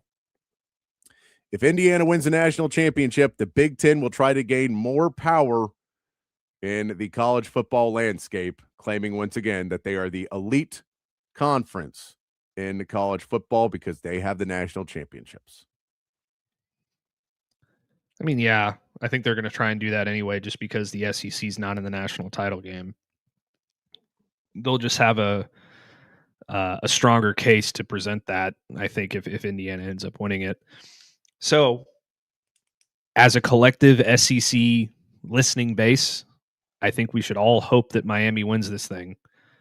I kind of hope they do anyway because I hate Indiana, but they'll try, and then the SEC will be like, yeah, sure, you won the last 3 titles, we won the 15 before that, outside of the Clemson 2. And you know what else? Look at the NFL. 60% of the NFL is from the SEC, or whatever the number is. So, what's really the best? Yeah, no, I'm with you. It's like, again, we always talk about it, is the SEC is a much deeper conference than any other conference. The Big Ten is really good at the top. The Big Ten's really good at the top. The problem is they don't play anybody all year. Their games suck, and they lose viewership because they just are okay with playing meaning nothing games all season long. Have 5 or 6 teams in their conference who can't win a game. Now we've got a couple in ours who have trouble winning games, but but they just have a stack of those guys. Like the bottom quarter of the Big Ten is just awful every year. And it's just, there's too many teams in the conference right now that can't compete, that they can continue to have schedules that are not really exciting. And you look over at the SEC and you're like, look at all these great matchups. And I just don't feel that happens in the Big Ten. Yet they want to put it where they get 4 or 5 teams in, which is basically like every one of our teams that are decent are going to be in every year in the playoffs. Mm-hmm. Couldn't agree more. So hoping that doesn't happen. Rooting for Miami. All right, let's hit some of these NFL ones as we again know our next round of the playoffs. Thrilled to see my Texans. Like, I'm just happy I get to keep watching football that matters in the NFL. All right, how about this one? We'll start off after a big win and continue playing. Josh Allen is the biggest X factor in the NFL playoffs. I think probably, yeah. I think you could say that about a couple players that are still left. He's a quarterback, so he's obviously key in everything they do. I think that Drake May and Matt Stafford and a couple of these other guys, you could say the exact same thing because those teams aren't anything close to what they are without those players. But I think Josh Allen has the ability to take over games unlike any other player in the playoffs right now. So I think the answer is yes. Yeah, and Texans fans are rooting for Josh Allen in the game this weekend, as well as if the Bills are able to win. This is a big if. The Bills beat the Broncos and the Texans beat the Patriots. The Texans get a home game. Yeah. So we'll get into the Texans here in a minute, but you're watching C.J. Stroud in his frozen, frigid hands, all about playing in a dome stadium because that was a problem last night. Yeah, I'm with you. I think Josh Allen is, because we take away all those quarterback X factors that are normally in the playoffs. And I know Drake May is a great quarterback and Matt Stafford is a great quarterback. Those two guys leading the MVP voting clearly to win an MVP this season. But when you talk about what he can do running the football, just everything of just trying to win a game, it's Josh Allen is just, he's one of those guys that you feel like, oh, this guy might be able to will his team to the Super Bowl. And there's not a lot of other guys you feel can completely pull a team with them. All right. Saw this one a lot, Matt. Jaguars loss proves that they were fool's gold all season long. Yep. I completely agree. They had an easy schedule. And when the lights came on, the lights were brightest, they folded like a lawn chair. I also just don't like the Jaguars, and I think they're a gross franchise, so I'm a little biased. Yeah, I think that this was look, Liam Cohen is a really, really good coach. They coached him to win a lot of good games. But yeah, when it came down to push game to shove, the fact they lost that Texans game earlier this year where they had the comeback, there was just so many things throughout this season that didn't feel this team was really ready at all to go compete for a Super Bowl. And you saw that they're a good team. I'm not saying they're not a good team at all. But they were not a Super Bowl contender as you would have thought for a 13-win team. Say, oh, they should be a Super Bowl contender. I just don't think they were ever really in that conversation. Unfortunately for them, the clock on Trevor Lawrence is already so far in that if you had Liam Cohen 3 years ago, you'd feel much better about like, oh man, what can we create now with Trevor Lawrence and what we can build. Now you're trying to resurrect that career a little bit more than you are trying to jumpstart it. All right. Next overreaction for you. The next Steelers coach will be the shortest length of coach in franchise history. I think odds are that's probably going to be right. What have they had 3 head coaches in the history of that franchise? Yes. Dating back to like the 60s. This one feels like I don't know how in today's age with no quarterback and no really game plan to get back into consideration with, the cap and some good players, but TJ Watt's getting older and they were trying to keep him. Cam Hayward's getting older and you got some good young players like Joey Porter Jr. and some guys like that, but it just feels like you're so far away from being a real Super Bowl contender right now. And until you get that quarterback, like, are you going to have a coach that can come in and be bad enough to get you a quarterback and then keep him as he builds with the quarterback? I don't know if they're going to have the patience for that anymore. Yeah, I mean, all three of their coaches. That's so wild that they've only had 3 head coaches. Yeah, all 3 of their coaches in franchise history. Texas baseball, 3 head coaches, and then Schloss is number 4, so they're on number 4 now too. Every one of the coaches thus far has left, up until, or the other 2 head coaches up until Mike Tomlin left a very good product and a very well-built franchise for the next coach because they just retired and went off into the sunset. Pittsburgh doesn't have that right now. They're probably going to be one of the worst teams in the NFL next season. So it's going to be the first real rebuilding project with a new head coach that franchise has ever seen. Yeah. So I this one feels like that's a weird job for you to take it because you go, this is a place where they really, really honor giving you time and they want to give you everything to succeed. And they, really good well-run organization. All of those pieces make sense in one part. On the flip of that, you're like, but what am I doing there? What am I walking into? They haven't had a quarterback since Ben Roethlisberger that you really believe like, oh, this is our guy and this is the franchise quarterback. And even Roethlisberger wasn't necessarily a guy that was thought of as a franchise quarterback for most of his career.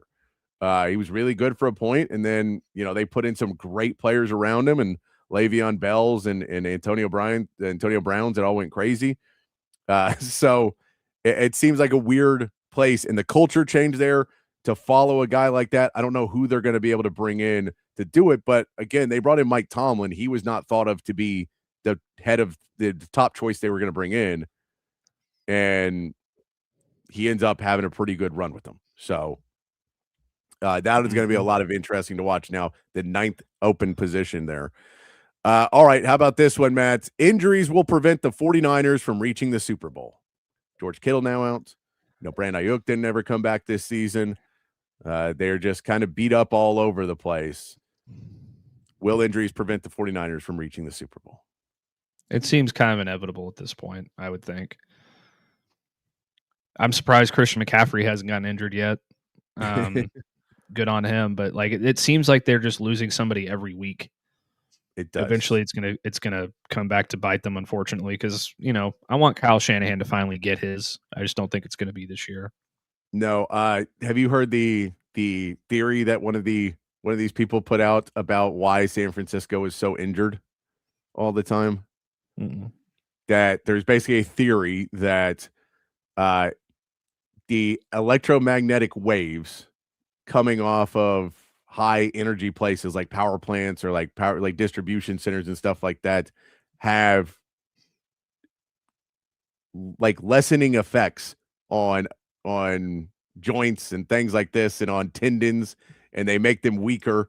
And there's a place right next to the 49ers facility that is letting off major electromagnetic waves. And so that is now the new theory that everyone in San Francisco is like, we got to move the practice facility. We can't be having this place. This is why all of our injuries are happening. I'm sorry, I don't know the better scientific version. I've not researched this very much. It was just an interesting thing that you see, and you're just like, I probably wouldn't believe that, but if I was an NFL owner, I would at least look into it just to be like, I'm a billionaire. Might as well spend a little bit of money to make sure I'm not doing something crazy, but I don't think there's probably much to it. But I just thought it was funny, a little pace that they said that, and then like that tweet I think came out or whatever got posted, and then George Kittle tears his Achilles like hours after that tweet came out. I'm no scientist.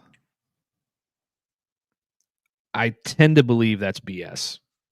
I would believe it too. I have no way to prove that it's BS, but I also have no way to say that's real. So I mean, every team has bad injuries. Yes. And every team has years where they have multiple big injuries. So, yeah, I don't believe that. All right, couple more for you here of NFL overreactions. The Texans defense is good enough to get them to the Super Bowl. Yeah, absolutely. I think they absolutely are good enough. They just put on an absolute clinic last night. They probably retired Aaron Rodgers for good. What was that, 2 defensive touchdowns they had last night? They had a scoop and score and a pick 6 last night, yes. They outscored the Texans defense outscored the Steelers offense. Yeah, I mean, this is the best defense that I've seen in the playoffs since like those Giants teams that were kind of mid on offense, but had unbelievable defenses and that ridiculous pass rush. That's what it kind of reminds me of. They got like a 9-7 or whatever it was Giants team to the Super Bowl and won it. So I think that they can absolutely do that. Yeah, I mean it's definitely. Well, we'll get in the game here in just a minute, but yeah, watching what this defense was in the last couple of weeks of the season, it was a little bit questionable, but seeing what they did last night, like, man, offense, just don't screw this up. Don't screw this up. Last one, we'll give it to you. The Cowboys should try to hire Harbaugh or Tomlin. No. Overreaction? That's an absolute overreaction. You can't do that. Like there's no way that you could possibly go through your third head coach in 3 years. It doesn't matter who your head coach is because you don't have the players on the field to get the job done right now. You don't want to hire me as your DC either. You don't want to bring in Mike Tomlin to be your DC? Is he even a defensive guy? I don't know. Like, he's been a head coach for so freaking long. I don't even know what his specialty is anymore. Yeah, I don't know if you bring any other one of those guys. I just heard more Cowboys fans again freaking out because all the things that you have to get, everybody they're going after them is, well, go get this guy and he'll do it. I think that it's the old Bill Parcells. It's like, I got to buy the groceries. If I'm not buying the groceries, I don't want to be there. And all those coaches are going to want to buy some of the groceries if the Cowboys. So I do not believe that any of those guys necessarily want to think about that. But it's going to be interesting to see where these coaches do end up. But going back to the Texans real quick, when we do it, and Joe, you can't go after my man CJ like that. I get it. He did not have a good game in one sense. His turnovers were horrendous last night. 5 fumbles accredited to CJ Stroud in that game. 2 of them lost. And then also threw a pick that he thought he was getting away, but he looked into it, and the pick was probably the worst one of all of them. The first interception or the first fumble he had was a awful play call, just a horrendous play call by Brian Cayley to run a flea flicker, and a really long-lasting flea flicker that did not fool the defense one bit against a really good Steelers defensive line. Give me 1 second. And then a really good Steelers defensive line, and then throw the ball downfield. There's no way that was going to work. It was a terrible play call. So that one I'm not putting on him. And the other ones, it just felt like something. You got to get him the hand warmers because it felt like he was not looking the ball into his hands. And then, but I will give you a good stat about CJ Stroud here in a minute. Matt, do you have some breaking news? Yes. Texas has finalized a deal to hire Georgia Tech defensive coordinator Blake Gideon as its new defensive passing game coordinator and secondary coach, according to Matt Zenitz of CBS Sports. So we now know what Blake Gideon's official role is going to be, and it is official that he is a Texas Longhorn. There you go. Coach. All right. Good to see that Gideon is officially back. I know that there was parts in his contract that basically the buyout became a lot less at a certain date. I guess we hit that date. And that's why it was waiting. Georgia Tech already hired him into DC, so we knew he was not going to be going back. But good to see that he is back on the 40 acres. Good to see that. But what I was going back to with the Texans is the good part about what we saw with CJ Stroud was they were 10 for 15 on third down conversions. And that to me is one of the things that you say, okay, that is a good sign of what the offense was doing and what CJ Stroud did. They ran the ball. Woody Marks has a game of a lifetime there, stepping up and being a really good pickup, bringing in 112 yards, averaging 5.9 yards per carry, adds a touchdown in on that one. The running game for the Texans was huge to be able to be that team that did play complimentary football, even though they turned the ball over way too many times. Were able to play at least somewhat complimentary football and hold on to the ball. You did hold on to the ball for 5 minutes more than the Steelers did in that game. Probably would have been a lot more if you hadn't fumbled the ball a couple of times. It would have been a lot easier to do. You made a really bad pick down where you were about to score. You get a field goal on that one. So there was a lot of things where the offense, once again, needs to figure some things out. But the offensive line as a whole actually played better than they've been playing. They're starting to figure out the offensive line.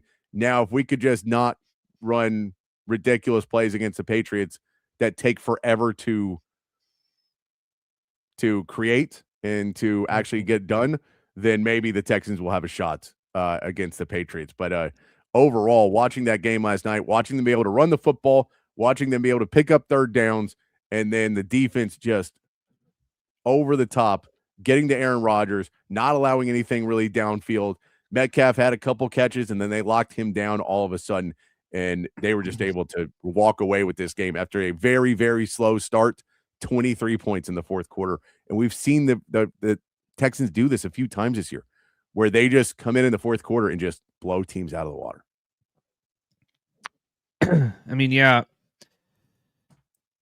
I know everybody wants to hate on CJ Stroud because he didn't play particularly well for the majority of that game, but he ended up 21 of 32 for 250 and a touchdown. So he didn't play horribly.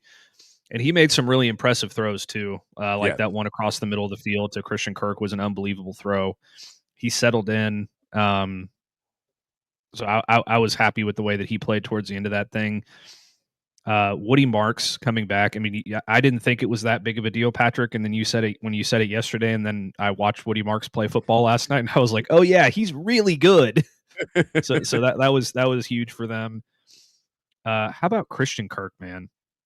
Yeah, the wily old veteran, 144 yards on 8 receptions, and on eight receptions on 9 targets. That's really hard to do. So good for him. Even if he is a stinking Aggie. Yeah, the fumbling thing was a bit of an issue. Yeah, I mean the snaps, because I mean 3 of the fumbles were because of snaps, and so then the 2 other ones were because he got hit when he was throwing, and so they were just bad throws. But yeah, he had two fumbles on one play, where the snap came in, and then he went in there and then hit him in the arm. It is. Yeah, I was looking at the box score and I was like 5 fumbles, and I was like, I guess those are all fumbles. Yeah, that makes sense. That's crazy, but they survived it. And look, this Texans defense is special, man. Like at every level, it's good. And it's when you look at the rest of the NFL, it's really hard to find a defense that is that good at every single level. I don't know that there is one. And it's going to be really hard for New England or whoever else they play in the playoffs if they can get all the way to combat against that. Because once this team kind of figured it out, they've been really, really tough to beat over the final stretch of the season. And I think they're going to continue to be a tough out through the rest of the way.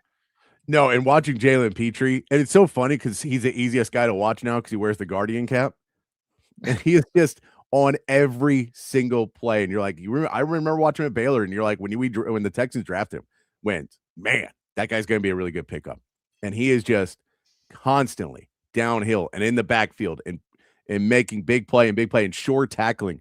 And like he had a play where they set up a screen and he just walks past. I think it was Valdez Scaley. He just walks past him, runs right past him, makes a tackle, like behind the blocker. Never a good sign when your blocker doesn't block enough that the guy's literally getting tackled right behind you. That's not a good play, especially when the guy's undersized who's doing it. It was a lot of fun to watch because it did start off slow. The offense, the turnovers, you just felt like you couldn't get going. It was funny at the end of the first half. There was a play where the Texans could have gone for it on 4th down with like 16 seconds left, and they decided to punt the ball instead. And the people I'm watching with are like, why would you not go for it there? Why wouldn't you go for that? Man, there's really no harm if you go for it. I'm like, for the record, CJ Stroud has 3 fumbles right now. Like, you know what? We probably should have punt the ball. Punt the ball's a good method. Like, yeah, you couldn't afford to risk a bad snap or something like that. One of the fumbles was literally CJ Stroud wasn't looking, bounced off his chest on a snap. So, like, it wasn't all his fault, but being a quarterback in the playoffs, you have to be better than that. And I think that's kind of the trick for him is, I know they're not all your fault, but that doesn't mean they can still happen. You have to be able to be the leader and make sure, and you like snap those fumbles, you know, some of them you really should have been able to look, and you just were looking downfield already instead of looking the ball into your hands. But he made a big play on a 3rd down, and I was watching him hold his hands up, and you just watch him really focus that catch into his hands. You know, it's like, all right, good play there. You figured it out. Got to focus a little bit more. You're getting ahead of yourself. I get it, young guy. I mean, I would love to see CJ Stroud with a real offensive coordinator. Yeah. Like if you imagine what Liam Cohen or Randis or one of those guys could do for him, or Ben Johnson, you're like, oh, Mike McDaniel, real offensive coordinator. He could be so good. Right now, you can see the parts where he looks good in some things, and he's just not quite fully been coached of how to be great yet. So I don't think he's been able to unlock that, but I think that's coming soon enough if they're able to keep him and then get a real offensive coordinator in there. I don't know if Brian Kelly's ever going to be that guy. Clearly, he's probably going to keep his job now because they won a game, even though it was not necessarily his doing so much. The defense outscored them 12-6. We can say. I think they missed an extra point on that one too because they were celebrating so much. By the way, also that field was garbage. Pittsburgh field. Come on, fix that stuff. There was an extra point miss that seemed like it was a field issue more than anything else because it kind of stuck in the dirt and it went under the uprights for an extra point. That shouldn't happen, probably. No. And yeah, a bunch of players were slipping all over the field. So yeah, you got to fix that field, Pittsburgh. Come on, Pittsburgh. Be better, Pittsburgh. I get that you had to sink so much of your emotional capital into Aaron Rodgers that you probably forgot about a few things, but a field is a critical part of playing football. Let's fix it. Yeah. No, and I've never seen that extra point. I'm like, I don't really know what happened. And they show the replay and you're like, I still don't know what really happened. I mean, you could tell a lot of dirt came up when he kicked the ball, but it went over the lineman, like line drived over the lineman and underneath the field goal pole. So I mean, that was an interesting one to say the dirt. I don't think he kicked the dirt first. I think he kicked the ball and it just didn't get the lift on it. So maybe he kicked the ball high, but I don't think he kicked the dirt first because when they watched a replay, it looked like he kicked it in the dirt and then it got lift. So I think he followed it through, but it just didn't get off the ground fast enough. But it was an interesting one. All right, we're going to take our second break real quick, Matt. We come back, we'll wrap it up. Big basketball game tonight, too. We'll get into a big game. Not Texas basketball, so I won't have to rant and rave, but we'll talk a little bit about that. Get you ready for what's going on tonight. Get our meathead of the day and wrap things up here. And anything else you want to talk about here in the last 10 minutes of the show, here on Open Gym on Texas Sports Unfiltered. Hi, I'm Dan Covert with my wife Hayden. Welcome to Covert BK. Our newest location in the gorgeous Hill Country includes Buick, GMC, Cadillac, Chrysler, Dodge, Jeep, and Ram, and hundreds of pre-owned and certified vehicles for you to choose from. We have 3 service departments that are ready to take care of your car, truck, or SUV with 86 service bays to accommodate any repair and get you in and out quickly. Come visit us today to select the vehicle you've been dreaming about. Covert, born and raised in Austin.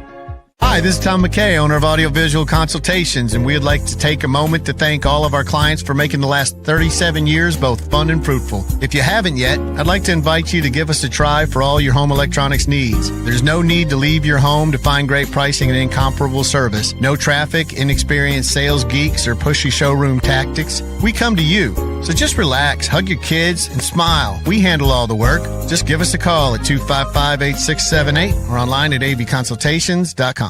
Say hello to Jason and the gang over at Relax the Back. They embrace a holistic approach for a healthier lifestyle based on 35 years, folks, of proven expertise, and my back couldn't be happier.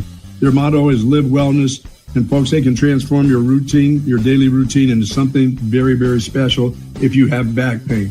If you're struggling with thoracic problems, if you've got hip problems, if you've got lumbar problems, please go over to one of their stores. They got 2 great locations, and find out a chair or a recliner or a sofa that's going to fit you and going to make your life a whole lot better. I've got this office chair right here that I've been sitting in for years, and I love it. 2 locations, folks, at the Hill Country Gallery across from Whole Foods, and in North Austin at the Gateway Shopping Center across from the Container Store. Live pain-free like the Buck and Relax the Back. SendTexTickets.com. If you're in the market for tickets to any sporting event, any concert, any Broadway show, anything live coming to town, you got to head over to SendTexTickets.com. The best seats to all of the biggest events, not just here in Austin, but all over the state and all over the country as well. It's so easy to use. Just log on your phone or computer to SendTexTickets.com. All of their tickets are 100% guaranteed, and they will be delivered right to your phone or computer. So simple to use, and you're also helping to support a local business every time you shop. SendTexTickets.com. So if you want to be at the biggest events in sports and entertainment, there's only one place to go. It's SendTexTickets.com. Wrapping things up here on a Tuesday edition of Open Gym here on Texas Sports Unfiltered. I just saw the report that Anthony Davis now doesn't need surgery, Matt. So you're okay. He's going to be reevaluated in several weeks to see if he can come back and play for the Mavs this season, unless he gets traded, of course. But Dr. Shin said no surgery needed for Anthony Davis on one of the weirdest injuries that it really didn't even look like he really had contact. But I believe it was Lauri Markkanen. Didn't really even look like he hit him. And then they're like, oh, that may be a season-ending hand injury. And you're like, man, that dude is made of glass. That Anthony Davis, made of glass. So the rumor is that they are still looking at trying to trade him before the deadline. I believe it's early February would be the deadline. And they'd like to trade him, get something back for him, picks most likely, but get something back, maybe put him on a team that is trying to compete right now. So maybe Anthony Davis will be moved on in one of the worst trades in NBA history at this point. It was then, and it's getting worse. So it's Nico Harrison. Hope you're living life to the highest with all your millions of dollars that you made by ruining the Mavs. Here's my question. Why would you trade a player who you think is out of shape, who can't stay healthy, for a player who can't stay healthy, and then say that you traded the player away because he can't stay healthy? Oh, because defense wins championships. Oh, yeah, that's right. Defense wins championships, especially when the guy who's supposed to be the anchor of your defense can't stay on the court for more than 5 games without pulling a groin or breaking his hand or detaching a retina or whatever. Like, literally, he's made of paper mache. Or tissue. Yeah, I mean, I'll look, and you can say he's good on paper. He's made of paper. Literally made of paper. Cannot do it. And yeah, Anthony Davis is a really good player when he's playing. He's a very talented guy. He is not nearly in the realm of what a Luka Doncic can do for a franchise. I get Luka may not win another title or may never win a title because of the way the NBA is. And it's hard to win titles as a guard and make a ton of money now, but he may win 3 or 4. Like, those are both completely believable things. And Anthony Davis was never going to be the top star on the team who did it. And Luka Doncic will be the top star on a team who can do it. Well, when Luka makes his way back to Dallas and teams up with Cooper Flagg, then they will win a title. Oh, okay. And I'll be a Mavericks fan again. Well, no, I mean, they're not going to win because that'll be when Wemby's in his prime, his 15 straight championships that the Spurs are going to win. Oh, okay. Yeah. But speaking of the Spurs, they do play tonight on NBC or on Peacock, depending on how you like to watch your games. I don't know if they have the thing where you can turn down the volume on the announcers yet on Peacock. I know they were talking about that. But the Spurs going for the fourth time this season, Matt, taking on the Oklahoma City Thunder, a matchup where the Oklahoma City Thunder, now with 7 losses, they did have a little bit more struggles than they were having early in the season. 3 of those to the San Antonio Spurs so far this season. Their 7 losses to the Spurs. They are going to be very, very upset and really trying to win this. And OKC's favored by 8.5 in this game, which I feel is a little high. Feel like that's a little disrespectful after we beat them 3 times. But are they 3 for 3 against the Thunder? Yes. So, yeah, I don't get it. You've already proven that you're fully capable of beating them. Why such a big spread? I mean, isn't 8.5 big by NBA standards? I mean, it's not small for a team that has beaten you 3 times. And I know Wemby may still be on a minutes restriction, so maybe that's in it. Devin Vassell is out for the Spurs, but Lou Dort is out for the Thunder. Isaiah Hartenstein's out for the Thunder. Like, those are 2 really big players for what the Thunder do as well. I know the Thunder are very, very good. The 8.5-point line seems a little crazy. Spurs have not been playing great basketball in the last couple of weeks, but so the Thunder also haven't been playing great basketball either. So I don't know about either one of those. But that'll be the Spurs 3 times. Yes. They've lost them 3 times. This is going to be a heck of a matchup, though. This rivalry is a lot of fun, so wait for that one. Time for our meathead of the day, though, Matt. This is from our friends over at the Nightcap with Chad Ochocinco and with Shannon Sharp. And this is a video of, it was Chad Ochocinco's birthday. And so he was like, I'm going to drink some alcohol. I don't really drink, but I'm going to drink some because it's my birthday. And he doesn't know how to do it. I don't know how a grown man doesn't know how to drink. That has been in the NFL and everything else. But here's him trying to drink. 58th birthday. You know, I don't really drink, but I'm gonna celebrate with y'all tonight on the chat. It's strong? Nah.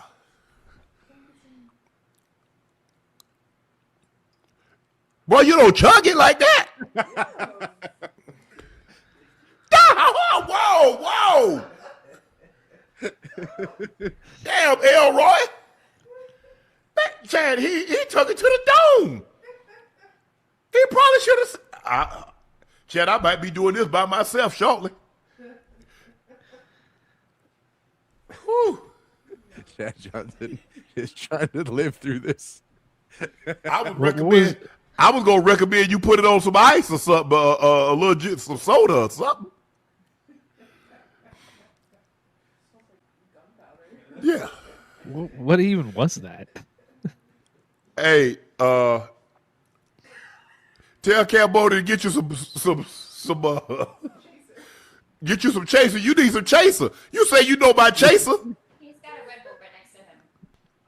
You don't be chasing it? Yes, I do. I be having it with ginger ale. Oh, that's how you supposed to do it? Yeah. No, you don't have to do it, but you just not starting. Okay, hold on. I'm gonna do it with this. No, that ain't what. Are you trying to stay up and be? See, that's what people Ocho. People drink Red Bull and alcohol when they really trying to stay up and get drunk. That ain't what you trying to do. Hey, boy, it's so strong, boy. God damn. Hey, hot people do this. Hot people do this all the time, every weekend. I don't know how they do that, Ocho. I just love it. How do people do this all the time? Like, not like that, man. Not like that.